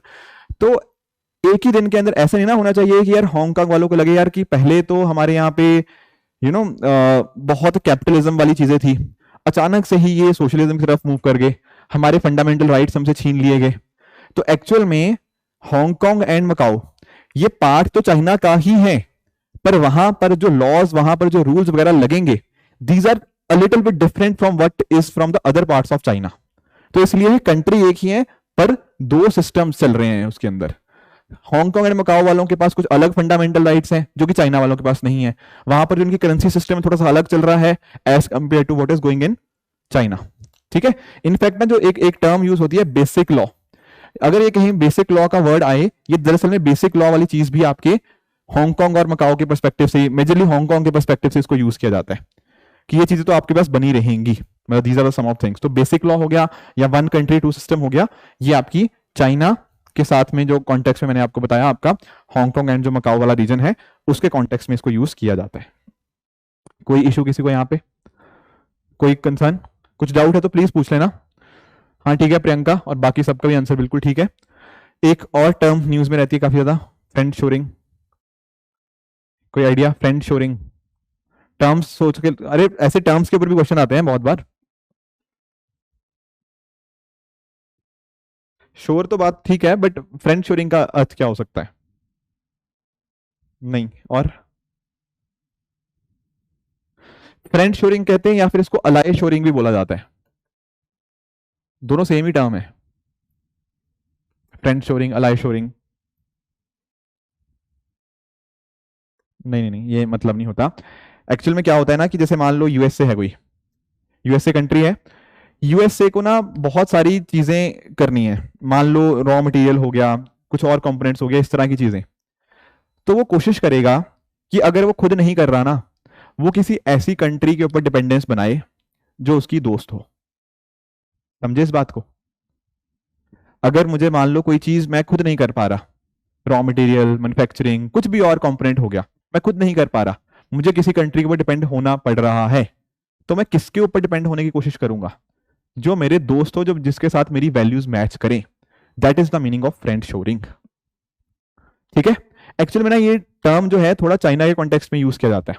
जैसे यूएस वगैरह हो गया, वो चाइना के ऊपर अपनी डिपेंडेंस को कम करने की कोशिश कर रहे हैं कि हमें अगर कुछ रॉ मटेरियल या बाकी और चीजें कहीं चाहिए भी दूसरी कंट्री से, तो उस केस में हम कोशिश करेंगे कि चाइना के ऊपर ना डिपेंडेंट रहें, हम कुछ ऐसे अपनी दोस्त कंट्रीज के ऊपर हो जाएं, क्योंकि हमें पता है यार कल को ना चाइना के पास, अगर चाइना कुछ युद्ध वगैरह करता है या कुछ भी करता है, पर हमारी अगर डिपेंडेंस होगी चाइना के ऊपर, तो चाइना का डोमिनेंस रहेगा। समझ रहे हो? अगर हम लोग सारे अपने रॉ मटेरियल्स या बहुत सारे प्रोडक्ट हम चाइना से ही मंगा रहे हैं, और कल को चाइना के साथ हमारी लड़ाई हो जाती है, कुछ भी हो जाता है, तो चाइना के पास बहुत स्ट्रेटेजिक एडवांटेज होगा। तो हम बोलेंगे नहीं यार, इसके ऊपर अपनी डिपेंडेंस कम करो। डिपेंडेंस तो करनी पड़ेगी, दूसरी कंट्री पे हम डिपेंडेंट रहेंगे, इट इज नॉट पॉसिबल कि हम हर चीज खुद बना लें, पर डिपेंडेंट होना है तो अपनी ऐसी कंट्री से डिपेंडेंट रहो जिनके साथ हमारी दोस्ती अच्छी यारी अच्छी खासी है। तो यूएस ने ऐसा, बहुत सारी कंट्रीज हैं, यूके हो गया, इंडिया भी काफी हद तक एक फ्रेंड ही है यूएसए का। Getting it? तो इसलिए वर्ड यूज होता है फ्रेंड शोरिंग या फिर एलाई शोरिंग। किसी को कोई भी कंफ्यूजन है यहाँ पे? हाँ जी, ये यूएस ने ही टर्म ये ज्यादा यूज किया था, यूएस के जो वहां के सेक्रेटरी है, उन्होंने यहाँ पे ये वर्ड यूज। शोरिंग का मतलब देखो बहुत सारा हो सकता है, ठीक है ना? शोर तो मतलब बात इनकी ठीक थी, मैरीटाइम वगैरह की चीज बात हो रही है, पर यहाँ पर पॉइंट ये है कि हम कुछ इंपोर्ट वगैरह करवा रहे हैं या फिर कुछ भी कंपोनेंट्स हैं, तो शोरिंग वर्ड उस चीज से लिंक कर दिया इन्होंने। पर पॉइंट इनका वही था कि अगर हम किसी चीज के ऊपर डिपेंडेंस करना चाहते हैं, it should be to our friendly nations, not to the ones जहां पे हमें कुछ खतरा लगता है। That is the meaning of friend shoring या एलाई शोरिंग। डायरेक्ट क्वेश्चन आएगा कि फ्रेंड शोरिंग न्यूज में था, इसका क्या अर्थ होता है? तो आपको चारों में से चूज करना होगा कि हाँ, इसका मीनिंग ये होगा कि अपनी डिपेंडेंस उन कंट्रीज के ऊपर खत्म करना जिनके साथ हमारी अच्छी नहीं बनती, और ट्रेड को डाइवर्सिफाई उन कंट्रीज के ऊपर करना जो हमारे फ्रेंडली या फिर जिनके साथ हमारी वैल्यूज मैच करती हैं। क्लियर? Any confusion? ठीक है, ये भी प्लेस इन न्यूज है काफी, कचथीवी आइलैंड। हाँ जी, कौन सी कंट्री? इंडिया तो ठीक है, साथ में हमारे साथ में भी कोई कंट्री है कचथीवी के लिए? बिल्कुल, इंडिया और श्रीलंका के बीच में एक जगह है, कच्चाथीवू आइलैंड है, यहाँ पे आपको देखने को मिलेगा। जो रामेश्वरम की हम बात कर रहे थे ना, बिल्कुल उसके पास में ही है कच्चाथीवू आइलैंड। तो इंडिया और श्रीलंका के बीच में जो रीजन है कच्चाथीवू आइलैंड, यहाँ पे हमें देखने को मिलता है। कई बार न्यूज में इसलिए आ जाता है क्योंकि एक्चुअल में ना देखो, ये कच्चाथीवू आइलैंड ना था इंडिया का ही पहले, पर थोड़े कॉन्फ्लिक्ट रहते थे, तो इंदिरा गांधी जी के टाइम के ऊपर हमने श्रीलंका को गिफ्ट दे दिया था ये। ठीक है, तो आज के समय टेक्निकली देखा जाए, क्योंकि हमने खुद दिया है, तो टेक्निकली ये श्रीलंका का पार्ट हुआ। पर दिक्कत क्या है ना कि ये चीजें हमें पता है, या फिर अब तो वैसे थोड़ा पॉलिटिक्स भी इसके ऊपर काफी हो रही है, हमारे फार्मर्स, हमारे जो फिशरमैन होते हैं, उनको नहीं ये बात पता, और उसमें इतनी बाउंड्रीज क्लैरिफाई भी नहीं होती है पानी के अंदर। तो कई बार हमारे फिशरमैन उधर चले जाते हैं, उधर के फिशरमैन इधर आ जाते हैं, तो उस वजह से बड़ी दिक्कतें आती हैं कि हमारे फिशरमैन को उन्होंने पकड़ लिया, उनके फिशरमैन को हमने पकड़ लिया, ऐसे न्यूज वगैरह आती रहती हैं। बाकी यहाँ पे जो पॉलिटिकल पार्टीज हैं वो भी कहती हैं कि भाई कच्चाथीवू आइलैंड वापस ले लो, हमारे फिशरमैन को तंग कर रहे हैं ये लोग, तो वो न्यूज में चलता रहता है। बट आपको पता होना चाहिए कि इंडिया और श्रीलंका के बीच में रामेश्वरम के बिल्कुल पास में ये आपको आइलैंड देखने को मिलता है, कच्चाथीवू आइलैंड। बहुत सारे हमारे भी फिशरमैन वगैरह भी, या उनके फिशरमैन भी यहाँ पे अपने जो होते हैं ना, वो फिश पकड़ने के लिए जो जाल वगैरह होते हैं, फिशिंग नेट्स वगैरह, यहाँ पे सुखाए जाते हैं इस पर्टिकुलर आइलैंड के ऊपर। तो इसके लिए भी इस आइलैंड को यूज किया जाता था पहले के टाइम के ऊपर। तो इस वजह से कच्चाथीवू आइलैंड न्यूज में रहता है। कोई डाउट यहाँ पे किसी को? ठीक है, गुड। हाँ जी, दरवाजा गैस क्रेटर या डोर टू हेल, कभी सुना है इसके बारे में? कौन सी कंट्री है? हाँ, वेंटिलेशन है, बिल्कुल ठीक बात है। पर क्या है ये डोरवे टू हेल, रास्ता, नरक का रास्ता? यस, एक्चुअल में हम बात यहां पे कर रहे हैं तुर्कमेनिस्तान कंट्री की। तुर्कमेनिस्तान के अंदर ना एक बहुत बड़ा नेचुरल गैस का इस तरह से ना एक बर्न हो रहा है, एक नेचुरल गैस फील्ड है कोलैप्स कर गई थी, तो इस तरह से काफी लंबे टाइम से वो नेचुरल गैस की वजह से फायर यहाँ पे लगी हुई है, काफी बड़ी है ये, इस वजह से इसको डोरवे टू हेल बोलते हैं। ये आपको तुर्कमेनिस्तान के अंदर देखने को मिलता है, इसको दरवाजा गैस क्रेटर के नाम से भी जाना जाता है। लोकेशन पर्सपेक्टिव से हमें पता होना चाहिए, नेचुरल गैस फील्ड की बात कर रहे हैं, बर्निंग नेचुरल गैस फील्ड में यहाँ पे लिख भी देता हूं।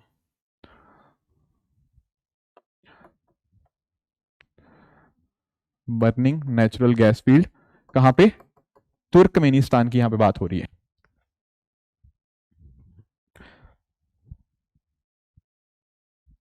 ठीक है, इनफैक्ट मैं आपकी जो फ्रेंड शोरिंग है उसकी भी आपको डेफिनेशन यहाँ पे लिख देता हूं, ताकि आप बाद में पढ़ो तो आपको ऐसे ना हो कि भूल ना जाओ इसकी strategy. Where a country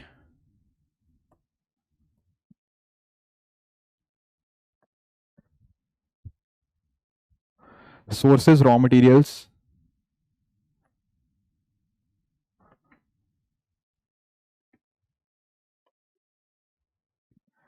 manufactured goods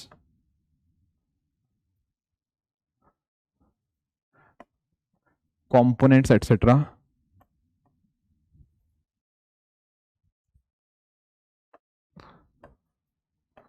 from countries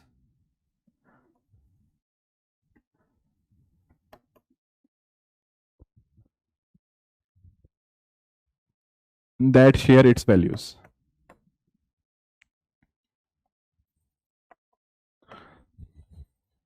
right इस चीज को बोलते हैं फ्रेंड शोरिंग, मतलब वैल्यूज मतलब जिनके साथ हम सिमिलर तरह की सोच रखते हैं उनको बोलते हैं, तो दैट इज फ्रेंड शोरिंग या एलाई शोरिंग। क्लियर है ये बात?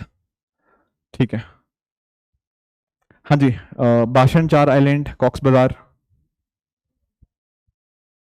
ठीक है, ठीक है, बिल्कुल सही बात है। एक्चुअली में थोड़ा सा मैं इसके बारे में आपको बता भी देता हूं। अगर हम बात करते हैं, देखो यहाँ पे आपको बांग्लादेश के अंदर ये कॉक्स बाजार देखने को मिलेगा, उसी तरह से यहाँ पर आपको एक भाषण चार आइलैंड देखने को मिलता है। थोड़ा मैं और इसके हिस्ट्री में चलते हैं। दरअसल में ना ये है म्यांमार, ये पूरा यहाँ पे म्यांमार आपको देखने को मिलेगा। म्यांमार में आपको एक रखाइन स्टेट देखने को मिलती है म्यांमार के अंदर। अब रखाइन स्टेट में रोहिंग्यास आपको देखने को मिलते हैं, रोहिंग्या मुस्लिम्स।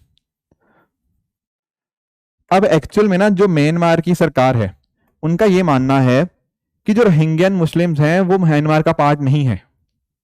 रीजन बीइंग कि अगर पहले की बात करें आज से 30-40 साल पहले, तो वहां पे इनका कहना है कि वहां पे रोहिंग्या मुस्लिम नहीं हुआ करते थे। कुछ बंगाली लोग थे जो बंगाली स्पीकिंग लोग हैं, बंगाली लोग मतलब बंगाली स्पीकिंग लोग, वो यहाँ पे आके रहने लग गए। तो technically they are not a part of Myanmar, that is what they are saying. And इस वजह से इन्होंने यहाँ पे इनको यहाँ से भगाना शुरू कर दिया। एंड वो कहीं ना कहीं भागते भागते मतलब इस एरिया में आके बस गए हैं, कॉक्स बाजार वाला जो बांग्लादेश का रीजन है। अब इतने सारे लोग यहाँ पे आके रहने लग गए, तो इस वजह से ये चीज न्यूज में आने लग गई। फिर बांग्लादेश ने बोला कि हम इनको यहाँ पे से शिफ्ट करेंगे, कहाँ पे, भाषण चार आइलैंड के ऊपर, कि इनको एक आइलैंड के ऊपर जगह दे देते हैं। अब दिक्कत इसमें यह है कि ये जो आइलैंड है, तो आप सोच पाओगे आइलैंड की अपनी कुछ परेशानियां होती हैं। ये जो भाषण चार आइलैंड है, यहाँ पे आपके साइक्लोन्स, फ्लड्स वगैरह ये काफी फ्रीक्वेंटली आते हैं। तो इस वजह से ये जो भाषण चार आइलैंड है, इस वजह से काफी ज्यादा न्यूज में रहता है। पॉइंट समझ आया? तो रखाइन स्टेट, ठीक है, सितवे तो चलो आपको पता होगा, सितवे पोर्ट भी है। बाकी कॉक्स बाजार हो गया, ठीक है, चिटागोंग ये आपका बांग्लादेश के अंदर आता है। एंड उसी तरह से आपका ये भाषण चार island, these are some of the areas that you must be aware of. कोई डाउट किसी को यहाँ पे इन सभी पॉइंटर्स के रिगार्डिंग? भाषण चार क्या है, कॉक्स बाजार क्या है? हाँ जी, कोई कंफ्यूजन? कोई कंफ्यूजन किसी को? ठीक है, एक दो और प्लेसेस न्यूज बीच में रह गई थी, इनको एक बार डिस्कस कर लेते हैं। हाँ जी, एक ये थोड़ा टफ वाला है, मैक्यूअर आइलैंड, ऑस्ट्रेलिया। यस, बिल्कुल ठीक बात है, अच्छी बात है, आपको पता है। तो यहाँ पे हम बात कर रहे हैं, ये ऑस्ट्रेलिया की बात कर रहे हैं। आप समझना इस बात को, ये आपका पैसिफिक ओशन आपको देखने को मिलेगा। ऑस्ट्रेलिया का ही ना एक पार्ट है जिसको हम तस्मानिया बोलते हैं, ठीक है ना? हाँ जी, क्या ट्रेड होता है? हाँ हाँ, बिल्कुल बिल्कुल, यस। तो यहां पर आपको तस्मानिया देखने को मिलेगा, ये ऑस्ट्रेलिया का ही पार्ट है। और यहां पर आपको मैक्वायर आइलैंड आपको देखने को मिल जाएंगे। ये ना एनवायरमेंट पर्सपेक्टिव से बहुत ज्यादा इंपॉर्टेंट है, क्योंकि यहां पर बहुत सारी अलग अलग स्पीशीज आपको देखने को मिलती है। कुछ एंडेमिक ब्रीडर्स हो गया, पेंगुइन्स हो गया, ये अलग अलग चीजें देखने को मिलती हैं। अब इनको सेव करने के लिए ऑस्ट्रेलिया ने बोला है कि हम ये जो रीजन है जो प्रोटेक्टेड है ना, इसको थोड़ा सा और बढ़ाएंगे, ताकि जो भी यहाँ पे इस तरह की स्पीशीज हैं जो एंडेमिक स्पीशीज हैं उनको हम और प्रिजर्व कर पाए। इस वजह से मैक्वायर आइलैंड न्यूज में रहा है पिछले कुछ टाइम्स के अंदर। ऑस्ट्रेलिया काफी सारे प्रोजेक्ट्स यहाँ पे रन कर रहा है ताकि वहां पे एनवायरमेंट पर्सपेक्टिव से वहां की स्पीशीज को बचाया जा पाए। That is the focus. तो ये ऑस्ट्रेलिया के अंदर आपको देखने को मिलता है, western south western Pacific ocean. कोई कंफ्यूजन? और यहां पर इनफैक्ट ये भी कहा जाता है कि जब हम बात करते हैं ना, आपकी आपने ज्योग्राफी के अंदर अपनी रॉक्स पड़ी हुई हैं, ठीक है, तो ज्योग्राफी से आप अर्थ की मेंटल के बारे में जानते हो, क्रस्ट, मेंटल और कोर, तो मेंटल की भी कुछ रॉक्स यहाँ पे सी लेवल के ऊपर देखने को मिलती हैं। तो ये भी काफी यूनिक चीज है यहाँ पे। तो ये कुछ पॉइंटर्स हैं मैक्वायर आइलैंड के बारे में। तस्मानिया मैंने आपको समझा दिया है एंड किस तरह से ऑस्ट्रेलिया के पास में आपको देखने को मिल जाएगा उसकी लोकेशन।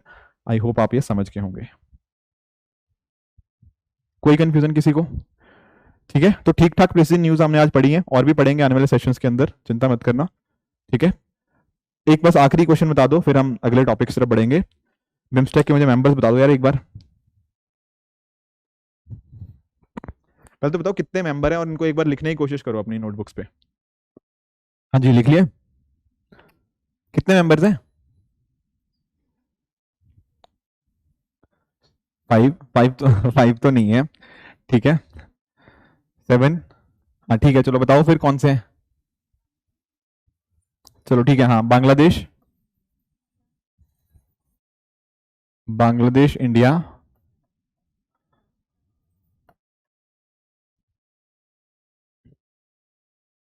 ठीक है, श्रीलंका भी ठीक है, बताओ, थाईलैंड, 2 और है।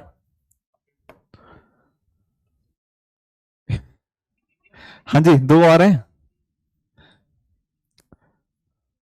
नेपाल, ठीक है, और एक और है, भूटान, यस बिल्कुल।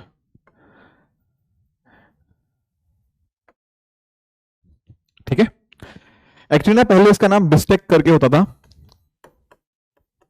राइट, तो बांग्लादेश, इंडिया, श्रीलंका, थाईलैंड, बाद में म्यांमार भी ऐड हो गया, ठीक है ना। फिर इंडिया ने बोला यार नेपाल और भूटान अपने थोड़े अच्छे रिश्ते हैं इन दोनों कंट्रीज के साथ, तो इंडिया के कहने के ऊपर ये 2 नई कंट्रीज भी बाद में ऐड हो जाती हैं। तो इस तरह से आप याद रख सकते हो, पहले बिस्ट था, फिर बाद में म्यांमार ऐड हुआ तो बिम्स्ट, फिर नेपाल, भूटान, इंडिया के अच्छे रिश्ते हैं इनके साथ, तो इस वजह से पहले इसका नाम भी अलग होता था, अब इसका नाम क्या है, Bay of Bengal initiative for multi sectoral technical and economic cooperation, that is BIMSTEC. Clear है ये बात? कोई कंफ्यूजन? चलो ठीक है, अब बहुत हो गए क्वेश्चंस, अब थोड़ा वापस चलते हैं अपने टॉपिक की तरफ।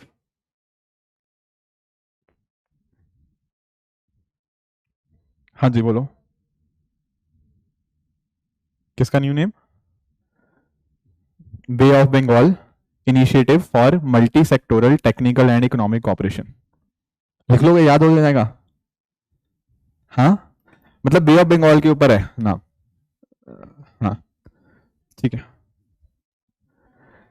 एलिमिनेट नहीं करना है, मतलब एक्चुअली वही है कि हालांकि ये दोनों लैंडलॉक्ड कंट्रीज है, बट इंडिया ने कहा क्योंकि इनकी डिपेंडेंस बहुत ज्यादा है बे ऑफ बंगाल के ऊपर, तो इंडिया के कहने के ऊपर इनको ऐड हमने कराया है।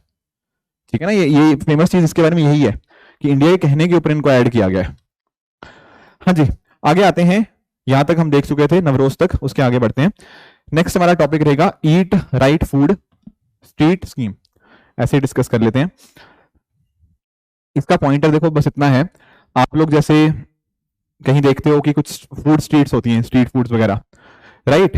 अब स्ट्रीट फूड अच्छा होता है, मतलब इन द सेंस कि बहुत सारे लोगों को रोजगार मिलता है, बहुत सारे लोकल लोगों को, बट वहां पर ना हाइजीन का या तो ध्यान नहीं रखा जाता, या फिर कहीं ना कहीं वहां से कुछ फूड बॉर्न इलनेस हो गया, ठीक है ना, ओवरऑल हेल्थ वगैरह हो गया, या फिर हेल्थी प्रैक्टिस हो गया, सेफ प्रैक्टिस, इनका ध्यान नहीं रखा जाता।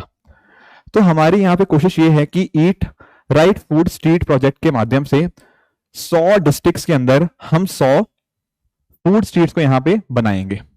कितनी? हाँ, 100 food streets in 100 district across the country. And इसके लिए हमारी सरकार भी पैसा देगी, 1 करोड़ पर फूड स्ट्रीट पर डिस्ट्रिक्ट दिया जाएगा स्टेट्स को एंड कहीं ना कहीं आपकी यूनियन टेरिटरीज को, ताकि इस तरह से जो फूड स्ट्रीट्स बने उसमें इन सभी चीजों का ध्यान रखा जाए कि आपकी इश्यूज ना आए आपके विद रिगार्ड्स टू इलनेस जो फूड से रिलेटेड होती है, या फिर कुछ और जो भी कंसर्न होते हैं, तो स्वच्छ और चीजों को इसमें ऐड ऑन करें। इस वजह से यहाँ पे eat right food street project है। अब ध्यान रखने वाली बात यह है कि देखो यहाँ पे खाने की बात हो रही है, तो हमारी जो नेशनल हेल्थ मिशन है उसके माध्यम से यहाँ पे इसको इंप्लीमेंट किया जाएगा। साथ ही साथ हमारी ministry of housing and urban affairs भी है, ये दोनों मिलकर यहाँ पे देख रहे हैं। और जब भी बात सुनोगे ना आप ईट फूड या ईट राइट इंडिया की, तो वहां पे रोल किसका आता है? FSSAI का। जैसे ईट राइट इंडिया भी आपका FSSAI का ही प्रोजेक्ट है, food standard and safety, food safety and standard authority of India. ये दरअसल में क्या है? आपकी एक स्टैट्यूटरी बॉडी है, आगे लिखा भी हुआ है, मैं वही दिखा देता हूं।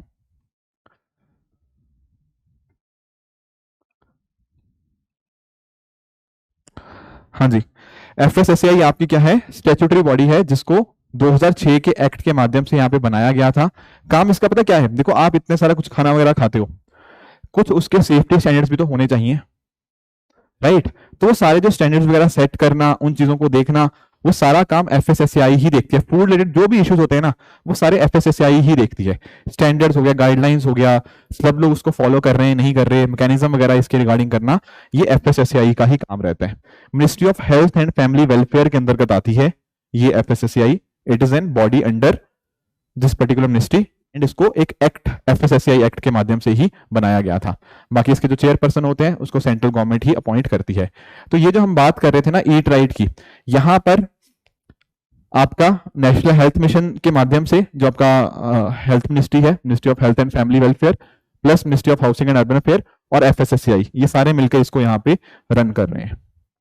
पॉइंट वही है कि स्ट्रीट फूड जो है ना हमारे लोकल ट्रेडिशन को प्रमोट करते हैं, अच्छी बात है, पर कहीं ना कहीं उनमें सेफ्टी को भी इंश्योर करना पड़ेगा। सेफ्टी एंड हाइजीन को हम बढ़ाएं, साथ ही साथ लोगों को रोजगार भी मिलेगा एंड लोगों को खाना वगैरह तो मिल ही रहा है यहाँ से। तो इस तरह say that is eat right food street project. कोई कंफ्यूजन यहाँ पे किसी को कुछ पूछना है इसके बारे में?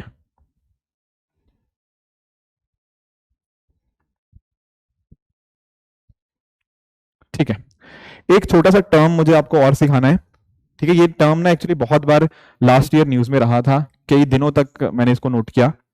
एक टर्म होता है फ्रैट्रिसाइड,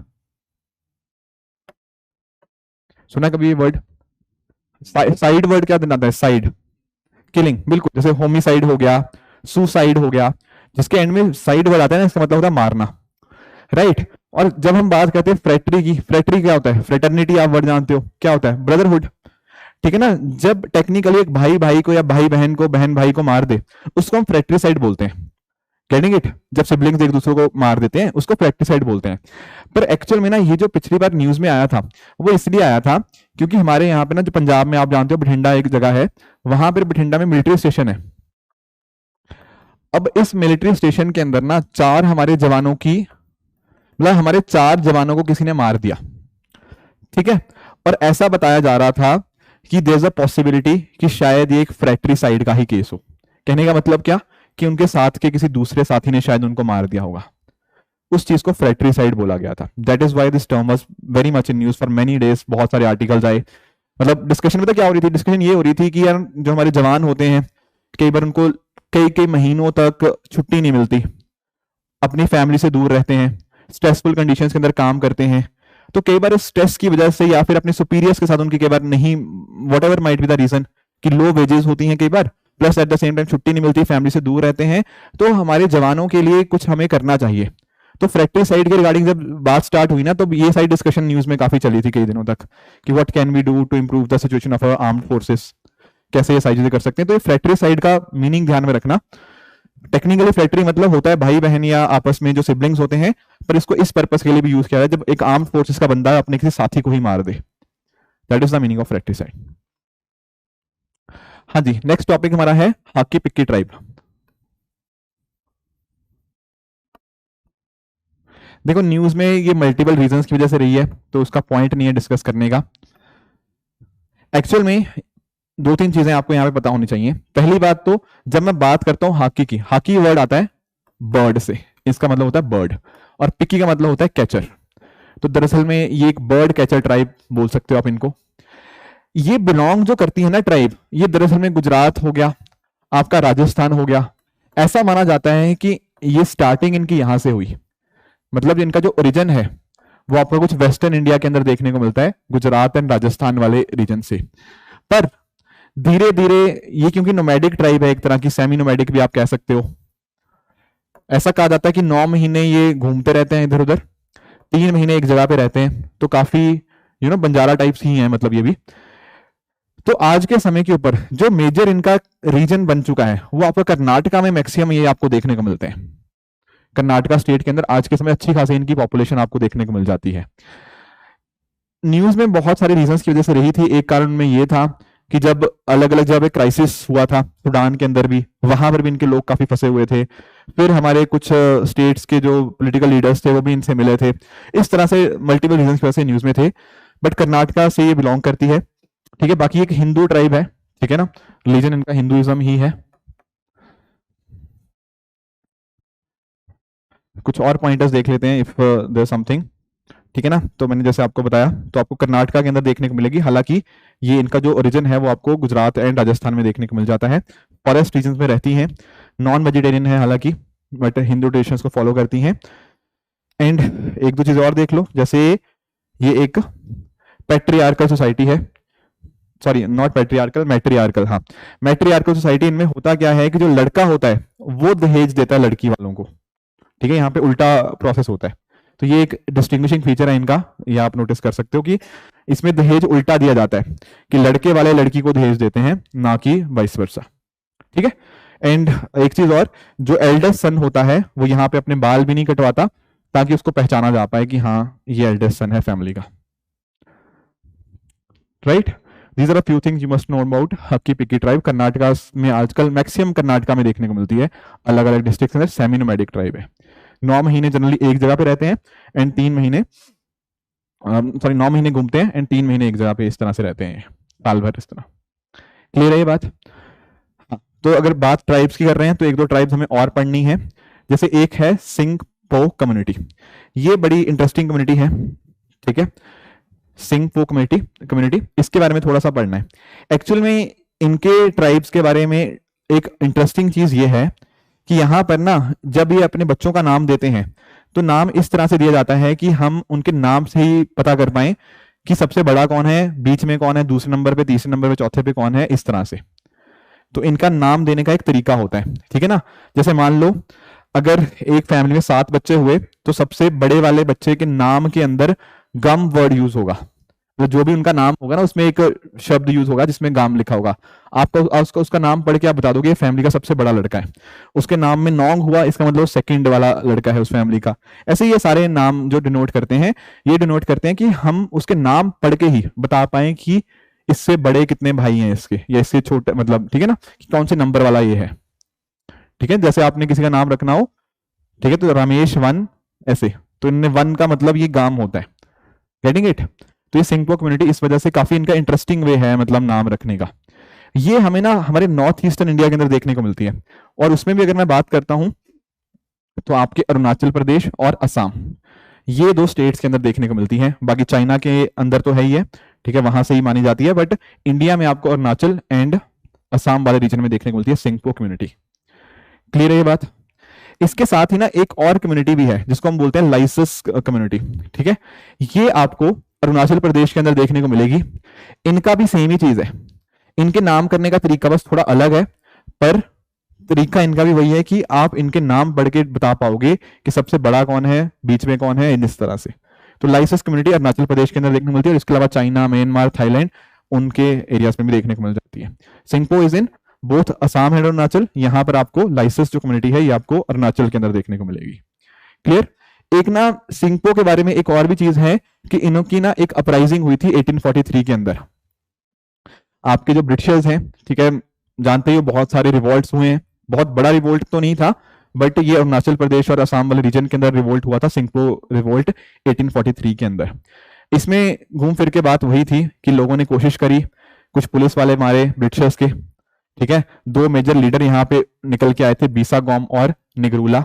इन्होंने काफी कोशिश करी ब्रिटिशर्स के साथ लड़ने की, कुछ टाइम तक लड़ते भी रहे, पर क्योंकि ब्रिटिशर्स के पास मॉडर्न हथियार ज्यादा थे तो कहीं ना कहीं इन द एंड प्रोटेस्ट को दबा दिया गया। तो that is there in this particular community Singpho uprising of 1843। हाँ जी, क्लियर है? तो ये नॉर्थ ईस्ट का आपको एक राइजिंग अपराइजिंग देखने को मिल जाती है। कोई कंफ्यूजन यहां तक किसी को? हाँ मतलब प्रियंका एक्टिव है, उतनी नहीं है, मतलब एक्टिव तो है। हाँ, कोई डाउट किसी को, कुछ पूछना है लास्ट में? ठीक है, 2-3 एक्सरसाइजेस न्यूज में थी, उनके बारे में भी एक बार चर्चा कर लेते हैं। एक आपकी है एक्सरसाइज लेमिथिए, ठीक है, बताओ कौन सी कंट्रीज के साथ है? नहीं, एक्सरसाइज लेमिथिए आपकी इंडिया और सेशल्स के बीच में देखने को मिल जाती है, ठीक है। इनके बारे में देखो, जो आपकी एक्सरसाइज इस तरह से होती है ना, एक बेसिक आइडिया होना चाहिए कि कौन सी कंट्रीज यहाँ पे कर रही हैं आपस में। तो एक्सरसाइज लेमिथिए जो है आपकी इंडिया, और इंडिया के साथ साथ जो इंडियन ओशन रीजन के अंदर यहाँ पे आपको सेशल्स देखने को मिलता है, इनके बीच में यहाँ पे ये एक्सरसाइज होती है। बाकी आप नोटिस कर पाओगे, ठीक है, हर दूसरे साल होती है, बाइनियल जिसको बोलते हैं, 2-2 साल बाद इस एक्सरसाइज को इस तरह से कंडक्ट किया जाता है। तो एक तरफ इंडिया आर्मी होगी, उधर से सेशल्स डिफेंस फोर्सेस होगी, तो वो यहाँ पे साथ में मिलकर आपके पीस कीपिंग ऑपरेशंस हो गया, आपस में इंटर ऑपरेबिलिटी साथ में कैसे काम कर सकते हैं, उसके लिए एक्सरसाइज लेमिथिए हमें देखने को मिलती है इंडिया और सेशल्स के बीच में। क्लियर? एक और देखते हैं एक्सरसाइज टाइगर ट्रायम्फ, ये होती है इंडिया एंड यूएसए के बीच में, राइट। इसके 2 फेजेस के अंदर ये एक्सरसाइज होती है। एक फेज आपका रहता है जहां पर हम बंदरगाह के ऊपर आपस में एक्सरसाइज करते हैं, जो आपके क्या बोलते हैं बंदरगाह को, आपका शोर के ऊपर जो होती है, एक होता है सी फेज, हार्बर फेज होता है, ठीक है। 2 फेज कहीं लिखे होंगे, या तो अगर नहीं लिखे तो एक फेज होता है इनका हार्बर फेज, जहां पर बंदरगाह के ऊपर पहला फेज देखने को मिलता है। एक होता है सी फेज, जहां पे समुद्र के अंदर हम आपस में सारी कोऑर्डिनेशन करते हैं। तो this exercise tiger Triumph is between India and USA. हमारे आपस में एसओपीज को हम रिफाइन करते हैं, स्टैंडर्ड ऑपरेटिंग प्रोसीजर्स, एचएडीआर हो गया, humanitarian assistance and disaster relief. एक दूसरे से सीखने की कोशिश करते हैं, साथ में फ्यूचर में कभी काम करना पड़े, आपस में एक दूसरे से कैसे बड़े बड़े चीजें सीख सकते हैं, बेस्ट प्रैक्टिस क्या हो सकती हैं, वो इस एक्सरसाइज का ऑब्जेक्टिव रहता है between India and USA, that is exercise tiger Triumph. Clear है ये बात? ठीक है, एक छोटी सी एक्सरसाइज और है, एक्सरसाइज आईएमटी ट्राइलाइट, ठीक है। ये इंडिया, म्यांमार, थाईलैंड वो नहीं है, वो आईएमटी हाईवे अलग है। ये एक्सरसाइज आईएमटी ट्राइलाइट जो होती है ना, ये आपको इंडिया, मोजाम्बिक और तंजानिया, ये तीनों देशों के बीच में देखने को मिलती है। कहां पर है ये मोजाम्बिक और तंजानिया? हाँ बिल्कुल, ये साउथ अफ्रीका में आपको देखने को मिल जाएंगी। जैसे फॉर एग्जांपल ये आपका मोजाम्बिक है, ये उसके ऊपर आपको तंजानिया कंट्री देखने को मिल जाती है। तो इंडिया इन दोनों कंट्रीज के साथ मिलकर आईएमटी ट्राइलाइट एक्सरसाइज कंडक्ट करता है, तो ये नाम भी आपको पता होना चाहिए, ठीक है। तो इसमें भी देखो काम हिंदी घूम फिर के काम वही है, आपस में बेस्ट प्रैक्टिस को शेयर करना, एक दूसरे से सीखना, कुछ कॉमन डेंजर हो तो आपस में एक दूसरे से काम कर सकते हैं। तो दिस इज एक्सरसाइज आईएमटी ट्राइलाइट, ठीक है। तंजानिया जस्ट उसके ऊपर ही है, मोजाम्बिक के, उसको जूम करोगे तो ऐसा दिख जाएगा। तो these are few pointers which you should be aware of, ठीक है। तो 3 एक्सरसाइज डिस्कस कर ली, exercise Lamitiye India Seychelles, exercise tiger triumph India USA, exercise IMT India, Mozambique and Tanzania, yes, ठीक है। तो यहां तक पहुंच गए थे, ये कुछ क्वेश्चन हमने कर लिए, थोड़ा और आगे आते हैं, ये सब हो चुका है।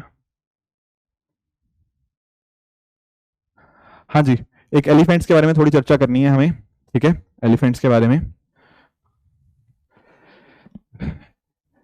2-3 छोटे छोटे फैक्ट्स आप लोग मुझे बता दो, बाकी फिर आगे स्लाइड्स के थ्रू कर लेंगे। देखो जब हम बात करते हैं ना एलिफेंट की, तो पहली बात तो आप लोग मुझे बताओगे कि एलिफेंट इंडिया में सबसे ज्यादा कहाँ देखे जाते हैं?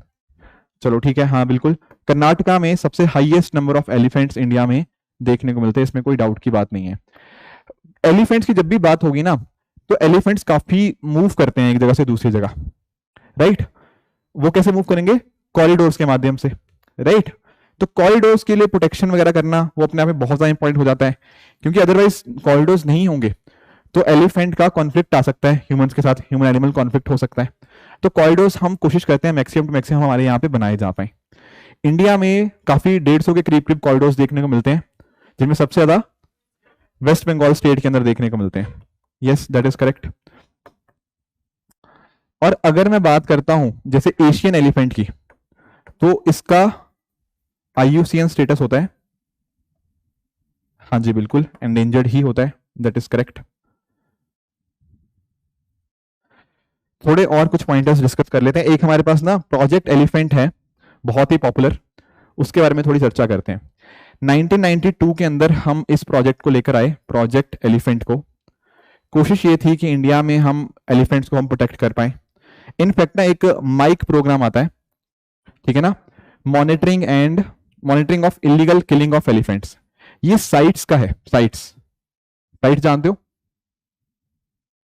हाँ जी, पढ़ लेना इसको, ठीक है। साइट्स होता है convention of international trade in endangered species. उसके माध्यम से ट्रेड को रेगुलेट किया जाता है। ऐसा नहीं ना होना चाहिए कि एक कंट्री से दूसरी कंट्री किसी जानवर को हम भेज रहे हैं उसकी वजह से उसके ऊपर थ्रेट आ जाए। वो चीज को देखता कौन है? साइट्स। तो साइट्स का एक प्रोग्राम है माइक। तो जो प्रोजेक्ट एलिफेंट है ना, ये इसी माइक को इंप्लीमेंट कर रहा है ताकि हम अपने एलिफेंट्स को यहाँ पे प्रोटेक्ट कर पाए। बाकी देखो पर्पस क्या है इस प्रोजेक्ट एलिफेंट का, वो आप समझ रहे होंगे कि एलिफेंट्स को प्रोटेक्ट करना ही है, उनके रिगार्डिंग रिसर्च करना, लोगों के अंदर अवेयरनेस क्रिएट करना, वेटनरी केयर उनको अच्छे से मिल पाए। These are some of the things जो कि आपको प्रोजेक्ट एलिफेंट के अंदर देखने को मिल जाएंगी, ठीक है। ग्लोबल वाइल्ड एलिफेंट्स की बात करें तो इंडिया में अच्छे खासे हैं, आपको 60% देखने को मिल जाएंगे। बाकी तो ठीक है, चलो इतना कुछ नहीं है। बाकी जैसे मैं आपको बात कर रहा था, कर्नाटका के अंदर हाईएस्ट है, फॉलोड बाय असम के अंदर आपको देखने को मिल जाएंगे। बाकी आपका एक गज उत्सव होता है, इतना कुछ इंपॉर्टेंट नहीं है, ये इनके लिए ही होता है, आपके एलिफेंट्स के लिए ही। Anyways not that important. Point एक ये भी है एलिफेंट कॉरिडोर्स के बारे में, जो मैं आपको बता भी रहा था, एलिफेंट कॉरिडोर्स की जो मैंने आपको बताई कि इंडिया में जो वेस्ट बंगाल है ना, वहां पर मैक्सिमम आपको कॉरिडोर्स देखने को मिल जाएंगे। तो अभी रिसेंटली क्या हुआ है ना, आपका एक अरुणाचल प्रदेश और असम, यहां पर दुलुंग सुबानसिरी एलिफेंट कॉरिडोर, यहां पे इसको नोटिफाई करने का प्रपोजल आया था। ये आपका सुबानसिरी रिवर आप जानते होंगे, जो कि ब्रह्मपुत्रा रिवर की ट्रिब्यूटरी है, राइट। वहां पर इसको यहां पे बनाया जा रहा है इस एलिफेंट कॉरिडोर को। एंड अपने आप में काफी ज्यादा इंपॉर्टेंट बन जाता है, क्योंकि हम इस जगह के ऊपर एलिफेंट्स को प्रिजर्व करने की कोशिश कर रहे हैं। सुबानसिरी वाला जो रीजन है, असम वाला जो मैं रीजन यहाँ पे बात कर रहा हूँ, ठीक है। तो ये नाम आपको ध्यान में रखना है, ये दुलुंग सुबानसिरी एलिफेंट कॉरिडोर। बाकी तो इतना कुछ नहीं है, बाकी कॉरिडोर्स मैंने आपको बता ही दिया। मैक्सिमम आपको वेस्ट बंगाल के अंदर देखने को मिल जाएंगे। कोशिश यही रहती है कि एलिफेंट्स को आसानी से मूवमेंट हो पाए, ठीक है। तो ये कुछ पॉइंटर्स थे। बाकी इसके अलावा एक और चीज एलिफेंट के बारे में न्यूज में यही रही थी कि हमारे पास एक प्रोजेक्ट टाइगर है, एक है प्रोजेक्ट एलिफेंट। अब हमने इसका नाम क्या रख दिया पूरा, project tiger and elephant division. इन दोनों को एक तरह से कंबाइन करने की कोशिश है। हम ना रिसोर्सेज जो इधर भी यूज कर रहे थे, इधर भी यूज कर रहे थे, उनको साथ में मिलकर कोशिश यहाँ पे है। तो इसका नाम क्या है, project tiger and elephant division, ministry of environment forest and climate change के अंदर। अब देखो प्रोजेक्ट एलिफेंट तो मैंने आपको समझा दिया क्या है, ये सेंट्रली स्पॉन्सर्ड स्कीम है। प्रोजेक्ट टाइगर जो था ना, वो 1973 के अंदर स्टार्ट हुआ था, ठीक है। इंदिरा गांधी जी प्राइम मिनिस्टर थी उस समय के ऊपर, तो वहां पर स्टार्ट किया गया ताकि हम इस तरह से टाइगर्स को प्रिजर्व कर पाए। टाइगर्स की अगर हम बात करते हैं तो टाइगर्स का भी जो IUCN स्टेटस है वो भी आपको एंडेंजर्ड ही देखने को मिलता है। सिमिलरली जैसे एलिफेंट्स की मैं बात कर रहा था, तो एलिफेंट का भी आपको एंडेंजर्ड ही देखने को मिलता है। कहीं और लिखा होगा किसी स्लाइड के ऊपर, यहाँ लिखा होगा, ठीक है। इनका एशियन एलिफेंट की जब बात करता है ना, तो इनका कंजर्वेशन स्टेटस भी आपको एंडेंजर्ड ही देखने को मिलता है। बाकी तो these were some of the things जो आपको एलिफेंट्स के रिगार्डिंग पता होनी चाहिए। क्लियर हुआ ये टॉपिक एलिफेंट के बारे में, ठीक है। कुछ अलग अलग चीजें थी तो थोड़ा सा कंबाइन करके सब चीजों को हमने यहाँ पे डिस्कस कर लिया है। कोई डाउट किसी को? ठीक है, आगे आते हैं, आगे एक टॉपिक डिस्कस करते हैं, दैट इज आफ्स्पा।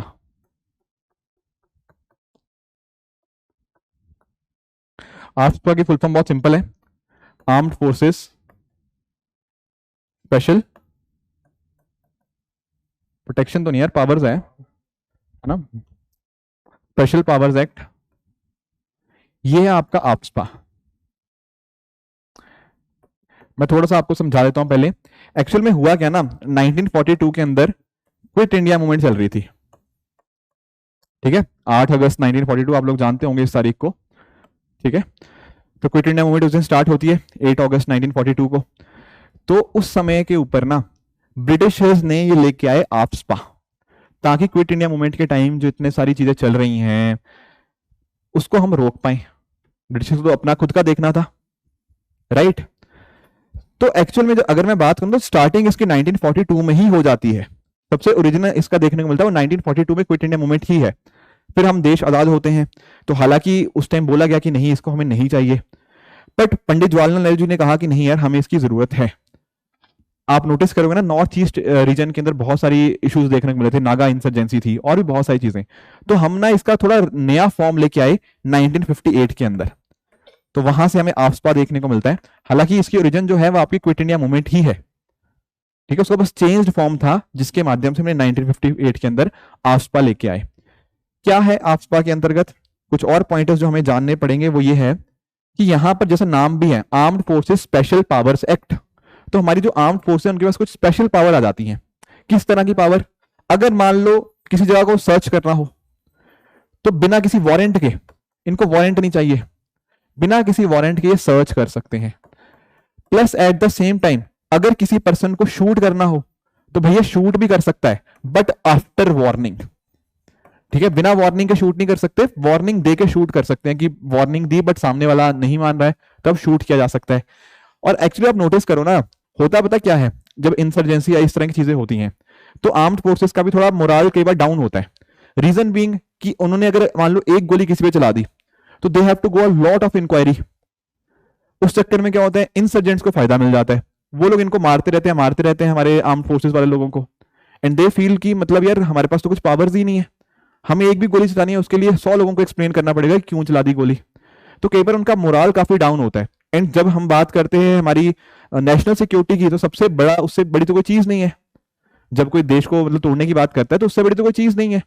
तो इसलिए हमने यहाँ पे आर्म्ड फोर्सेस का कुछ स्पेशल पावर दे रखी है कुछ रीजन्स के अंदर, कि वहां पर अगर कुछ जरूरत पड़े इंसर्जेंसी या बाकी चीजें कंट्रोल करने की तो आप करिए, आपके पास, आपके पीछे हम लोग खड़े हैं। बेसिकली कहने का पॉइंट ये है। ऐसा नहीं है कि इनके ऊपर इंक्वायरी नहीं होगी, इंक्वायरी हो सकती है, बट उस केस में फिर सेंट्रल गवर्नमेंट से परमिशन लेनी पड़ती है। तो इनके पास थोड़े हमने आर्म्ड फोर्स को ज्यादा पावर्स दी गई हैं इसके अंदर, बस पॉइंट मेजर इतना है। अब होता क्या है ना, इस एक्ट की जब मैं बात करता हूं तो इस एक्ट के अंतर्गत आपको सेक्शन 3 देखने को मिलता है। इस सेक्शन 3 में बात करी गई है कि आफ्सपा लगेगा कहां पे। आफ्सपा ऐसी जगह पे लगेगा जिसको हम डिस्टर्ब्ड एरिया घोषित करेंगे। ये डिस्टर्ब्ड एरिया हो सकता है पूरी की पूरी स्टेट हो, या हो सकता है एक स्टेट का छोटा सा हिस्सा भी हो सकता है, राइट। जरूरी नहीं है कि नागालैंड के अंदर अगर हमें लगाना है तो पूरे नागालैंड के अंदर लगाएं, नहीं, हो सकता है नागालैंड के 2 डिस्ट्रिक्ट्स के अंदर दिक्कत हो, बस वहां पे आफ्सपा लगाओ। तो इस तरह से आपका आफ्सपा लग सकता है। इंपॉर्टेंट चीज आपको यह ध्यान में रखनी है कि यहां पर ना आफ्सपा या डिस्टर्ब्ड एरिया, जो डिस्टर्ब्ड एरिया घोषित हुआ, ये घोषित करता कौन है।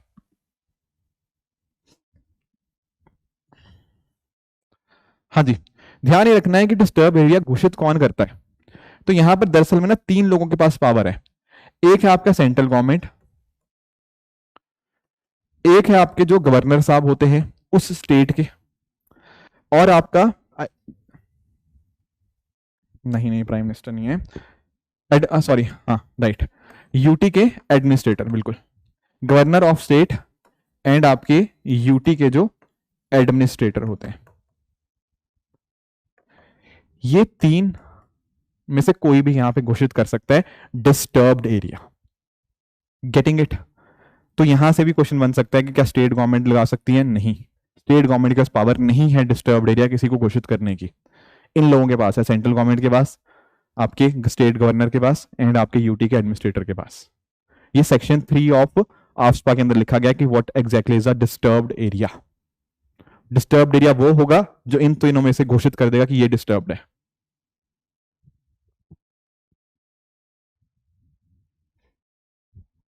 राइट। पावर्स क्या है, पावर्स ये हैं कि किसी भी जगह के ऊपर 5 या 5 लोगों से ज्यादा की गैदरिंग को रोका जा सकता है, राइट, कि मना किया जा सकता है कि नहीं आप इकट्ठे नहीं हो सकते। इसके साथ ही साथ फोर्स का यूज करना या फिर फायर करना भी अलाउड है, but after giving proper warning. इसके साथ ही किसी को भी अरेस्ट करना हो तो कर सकते हैं बिना किसी वारंट के। किसी जगह को सर्च करना हो, अगर मतलब आपको लगता है कि हाँ शक के बिना के ऊपर, कि शक हो रहा है इस बंदे के ऊपर, उसको अरेस्ट करना है, तो बिना वारंट के उसको अरेस्ट किया जा सकता है। साथ ही साथ अगर किसी को मान लो डिटेन कर लिया जाता है या कस्टडी में लिया जाता है तो नियरेस्ट जो भी आपका पुलिस स्टेशन होगा वहां पर टर्न किया जाता है उनको, ठीक है। तो these are some of the things. बाकी at the same time prosecution से इनको फ्री होते हैं until the union government authorises the prosecuting agency. तो ये नहीं है कि इनको ब्लैंकेट इम्यूनिटी है, नहीं, कि आपके ऊपर आप कुछ भी करो तो आपके ऊपर केस नहीं चलेगा, नहीं ऐसा नहीं है, कुछ सेफगार्ड्स इसके अंदर हैं। सेंट्रल गवर्नमेंट जहां पे चाहती है वहां पे कर भी सकती है, इनके ऊपर एक्शन लिया जा सकता है, ऐसा नहीं है। Getting it? पॉइंट समझ आया? हाँ, पावर्स ज्यादा हैं आर्म्ड फोर्सेस के पास, पर ऐसा नहीं है कि पूरी पावर्स हैं कि आप कुछ भी करो तो आपसे कोई सवाल नहीं पूछेगा, नहीं, सवाल पूछे जा सकते हैं उस केस के अंदर भी। कोई डाउट यहाँ पे आफ्सपा के अंदर? ठीक है, ये एक्सटेंड करते रहते हैं, जैसे मैंने आपको बताया था 1942 के अंदर आया था, फिर 1958 के अंदर हमने इसके अंदर बात करी है। ये डिस्टर्ब्ड एरिया वर्ड्स अपने आप में बहुत इंपॉर्टेंट बन जाता है ताकि पब्लिक ऑर्डर को हम मेंटेन कर पाए। Any confusion? हाँ, सही कह रहे हो। एक्चुअली ना इसको ना एक बार एग्जाम से पहले देख के जाना। अभी होम मिनिस्टर जी का अभी बयान आया था थोड़े दिन पहले, तो वो होता है नहीं होता है उसके हिसाब से वो मुझे लगता है चेंज हो जाएगा तब तक। ठीक है, एक बार पढ़ के जाना कि किस स्टेट में है। होम मिनिस्टर ने अभी 3-4 दिन पहले ही इसके रिगार्डिंग बयान दिया है कि हम चेंजेस कर रहे हैं, काफी सारे एरिया से इसको हटाया जाएगा, कुछ जगह पे एक्सटेंड भी किया गया नागालैंड और अरुणाचल के अंदर, पर काफी सारे एरियाज को से हटाने की भी बात चल रही है। ठीक है, अब पता नहीं इलेक्शन से पहले ही शायद हटा दें या क्या करें, तो that's something that is to be seen, but home minister ji ने संकेत दिए हैं ऐसे कि हम हटा रहे हैं काफी सारे रीजन से। Come to next topic that is mushk bhurji rice. Small topic, nothing much to discuss here. Mushk bhurji rice, देखो बात करते हैं चावल की, तो वर्ड यहाँ पे आ गया है मुश्क। मुश्क वर्ड आप जानते हो कि हिंदी का ही वर्ड है, ठीक है, जिसकी हम बातें स्मेल की बात करते हैं। एक्चुअली ये जो चावल है ना, इसकी स्मेल या फिर इसकी जो अरोमा होती है वो अपने आप में बहुत ज्यादा होती है। ये आपका कश्मीर का चावल है, राइट, ये आपका कश्मीर का आपको ये चावल देखने को मिल जाएगा, मुश्क भुर्जी राइस। और इसका पॉपुलर चीज यही है कि यहाँ पे इसकी स्मेल बहुत ज्यादा होती है, स्ट्रॉन्ग एरोमेटिक राइस आपको देखने को मिल जाएगा।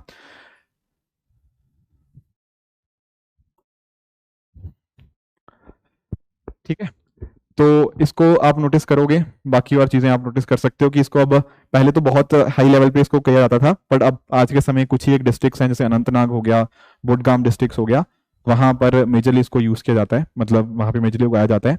एंड आज के समय आपकी शादियां हो गया या कुछ मेन फेस्टिवल वगैरह हो गया, वहां पर इसको किया जाता है, वहां पे लोग खाते हैं इस राइस को। बट पॉइंट, एक तो स्टेट कौन सी है? कश्मीर। एंड पॉपुलर क्यों है? पॉपुलर है इसकी एरोमा, स्ट्रॉन्ग एरोमा की वजह से। ठीक है, तो ये पॉइंटर्स आपको पता होने चाहिए। ठीक है, एक क्वेश्चन आप लोग बताओ। ठीक है, अभी रिसेंटली न्यूज में था कोर सेक्टर भी।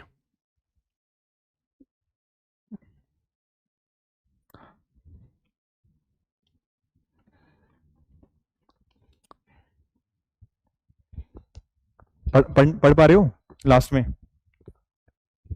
सी, सबका सी है? ठीक है, तो फिर एक क्वेश्चन और ट्राई करो, ये वाला।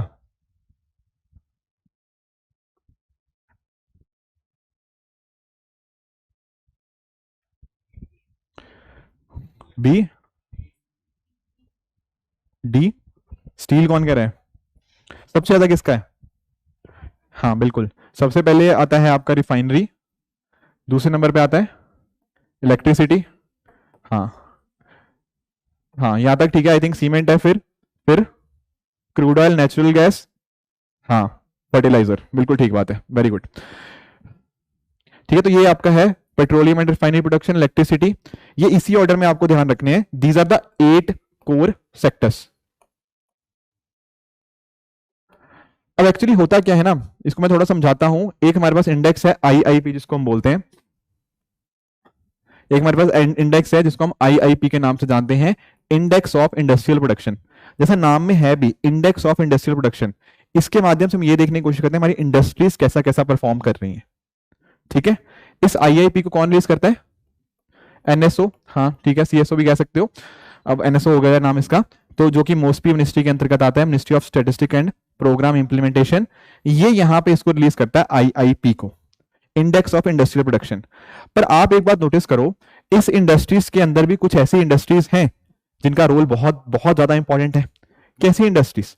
जैसे आपका सीमेंट हो गया, आपका नेचुरल गैस हो गया, फर्टिलाइजर, रिफाइनरी, और जो बाकी 4 नाम मैंने आपको बताए, ये कोर सेक्टर्स है। कोई भी इंडस्ट्री देखो वो इन्हीं कोर सेक्टर्स के ऊपर निर्भर करती है, जो 8 हम नाम देख रहे थे ना। कोई भी आप इंडस्ट्री देखो, बिना इन इंडस्ट्रीज के कोई भी और इंडस्ट्री हो ही नहीं सकती। Getting it? तो इसलिए जब हम बात करते हैं ना इंडेक्स ऑफ इंडस्ट्रियल प्रोडक्शन की, तो वहां पर इन 8 कोर सेक्टर्स का अपने आप में बहुत ज्यादा इंपॉर्टेंस बन जाता है। इनफैक्ट आईआईपी का 40% वेटेज तो इन्हीं से ही आता है। तो उसी को बोलते हैं इंडेक्स ऑफ 8 कोर इंडस्ट्रीज। क्या बोलते हैं? Index of 8 core industries. और इसको कौन रिलीज करता है? इसको रिलीज करता है आपका ऑफिस ऑफ इकोनॉमिक एडवाइजर, जो कि आपका आता है DPIIT, department for promotion of industry and internal trade, जो कि आपकी ministry of commerce and industry के अंतर्गत एक डिपार्टमेंट है। ये रिलीज करता है आपका इंडेक्स ऑफ 8 कोर इंडस्ट्रीज। कोई कंफ्यूजन यहां पे? आईआईपी एनएसओ करता है इंडेक्स ऑफ 8 कोर इंडस्ट्रीज, आपका office of economic adviser, DPIIT, ministry of commerce and industry, ये रिलीज करता है। तो ये 8 सेक्टर्स के नाम एंड इनका वेटेज एंड कौन रिलीज करता है। आई होप ये सारी चीजें आपको समझ आ गई होंगी। कोई कंफ्यूजन किसी को? हाँ जी, एनी कंफ्यूजन? आज के समय 40% वेटेज है, ठीक है इसका। ये जो यहाँ पे था ना, ये पहले होता था, अब 40% से भी ज्यादा हो गया, ठीक है। अब 40.27% है इनका कंबाइंड शेयर। बेसिकली 40% याद रखो, बस इतना ध्यान रखो, ठीक है ना।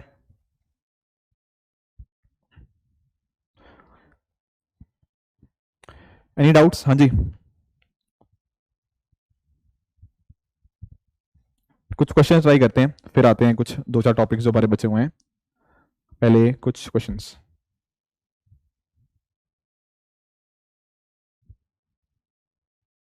हाँ जी, इजी क्वेश्चंस हैं काफी। ऑनलाइन स्टूडेंट्स आप भी बता सकते हो इनके आंसर्स। डी, बी,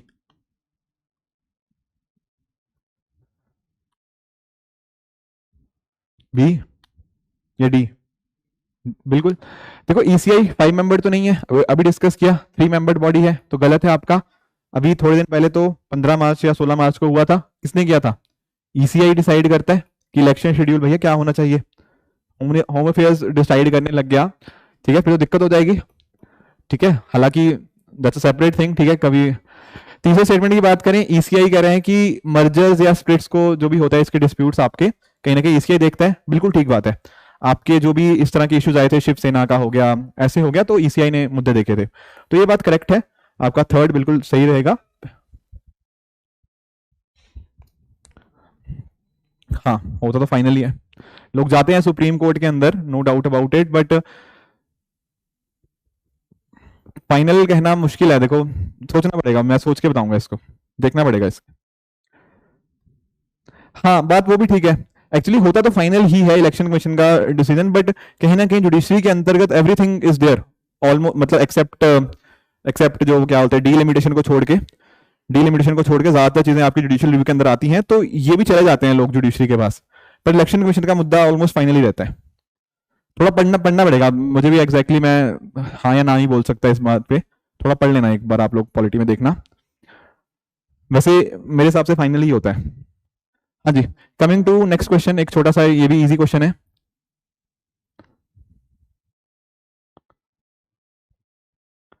नहीं प्रियंका, सी नहीं था उसका, ठीक है ना। यूनियन होम मिनिस्ट्री नहीं डिसाइड करती, आपका ईसीआई ही करता है।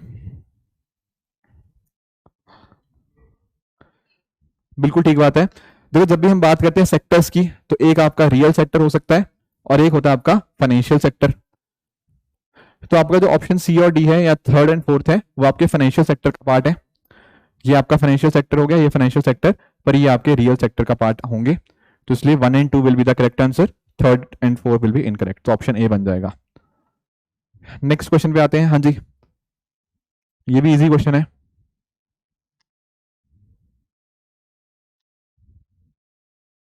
ठीक है, बिल्कुल सही है।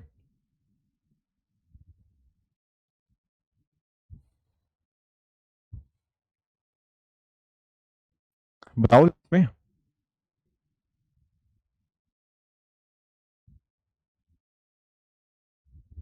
लास्ट में लोग कंफ्यूज हैं। बी, बी एक्चुअली ऐसा कुछ नहीं लिखा, नंबर नहीं लिखा है उसमें, लिखा है 10%। ठीक है ना। एक्चुअली में मतलब मैं आपको बताता हूँ, डिबेट यही हुई थी जब स्पेशली 2014 के भी इलेक्शन हुए थे, तो आई थिंक कांग्रेस को 44 सीट्स मिले थी if I am not wrong. ठीक है, तो उस समय के ऊपर भी क्वेश्चन यही उठा था कि इनको ऑपोजिशन, जो उनके लीडर ऑफ ऑपोजिशन है मतलब अधीर रंजन चौधरी जी, उनको एलओपी का दर्जा मिलना चाहिए नहीं मिलना चाहिए। तो एक्चुअली हमारे जो संविधान में लिखा गया वो यही लिखा गया है कि, नॉट संविधान, आई थिंक उसमें है लीडर ऑफ स्टैट्यूटरी में है, नॉट इन कॉन्स्टिट्यूशन, उसमें लिखा गया कि 10% होने चाहिए, मिनिमम 10% सीट्स होंगी, उसको हम मान सकते हैं लीडर ऑफ ऑपोजिशन। तो 75 की बात नहीं है, नंबर नहीं लिखा हुआ, 10% लिखा हुआ है, वो टेक्निकली 55 बनता है। तो इसलिए थर्ड स्टेटमेंट बिल्कुल गलत है। पहले की बात करें तो ये मुझे पता है, ये लोगों को पता नहीं होगा, पर स्वतंत्रता पार्टी नहीं है, को भी पता है कौन सी थी? हाँ जी बिल्कुल, कम्युनिस्ट पार्टी ऑफ इंडिया, ये आपकी सबसे बड़ी लार्जेस्ट पार्टी थी पहले लोकसभा के इलेक्शंस के अंदर। बाकी ये ठीक है, 1969 के अंदर पहली बार इसको रिकॉग्नाइज किया गया। हालांकि बाद में आई थिंक 1977 के अंदर एक एक्ट आता है, ठीक है, salary allowances of leader of opposition act 1977, ये एक्ट के माध्यम से इनको और पावर्स मिलती हैं, पर पहली बार रिकॉग्नाइज 1969 के अंदर हो गया था। तो इसका answer option number B 2 only बनता है। हाँ जी, इजी क्वेश्चन है ये भी, ये तो होना ही चाहिए।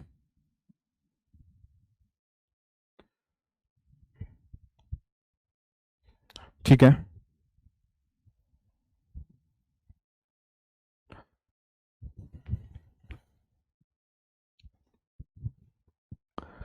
आ गया सबका ये?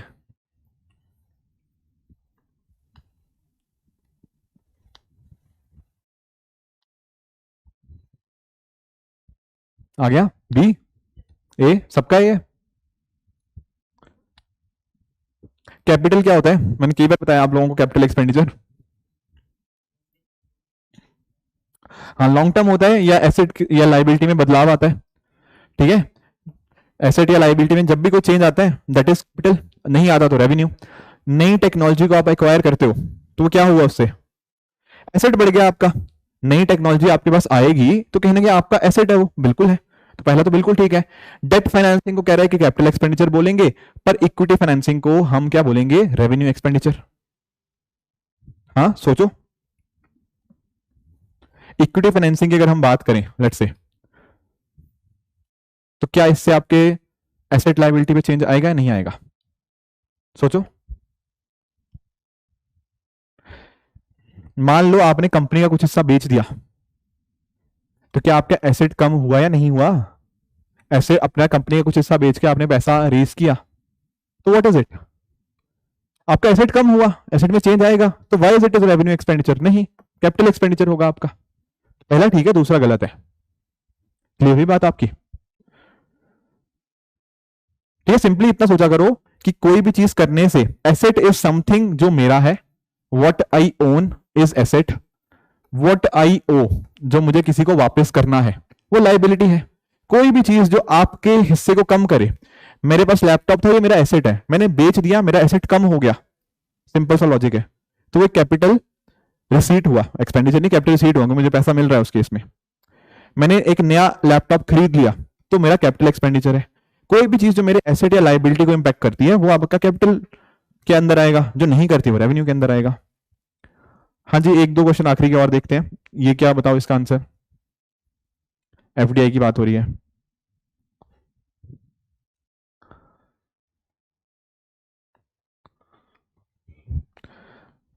ठीक है,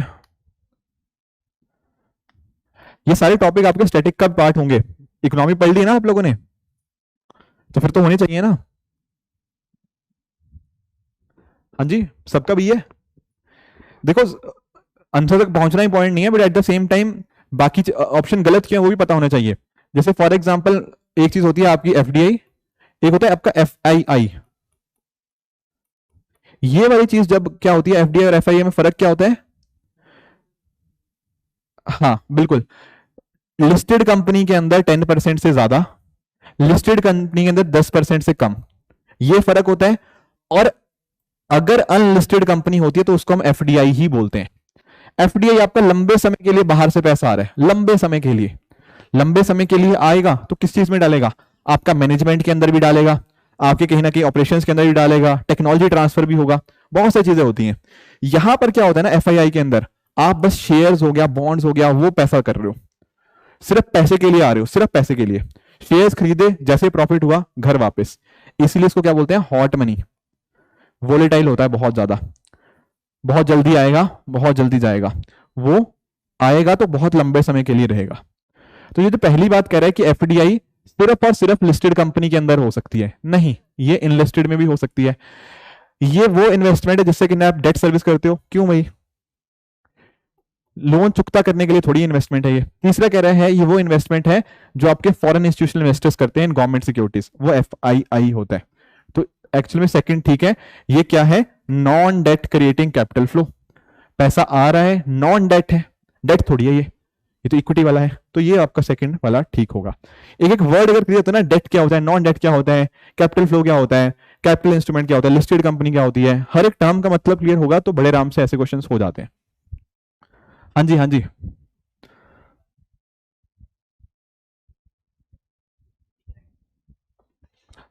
ओनरशिप है तो ओनरशिप है तो बिल्कुल मिलेंगे।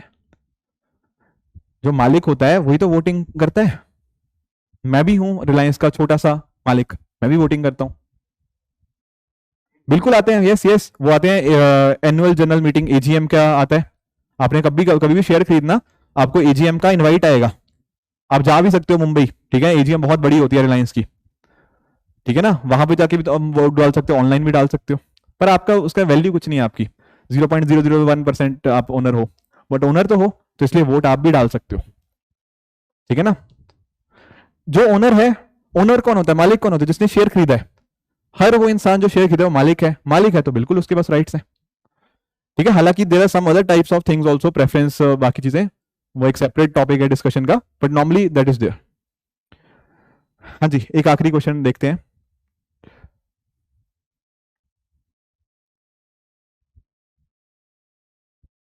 ये भी इजी क्वेश्चन है।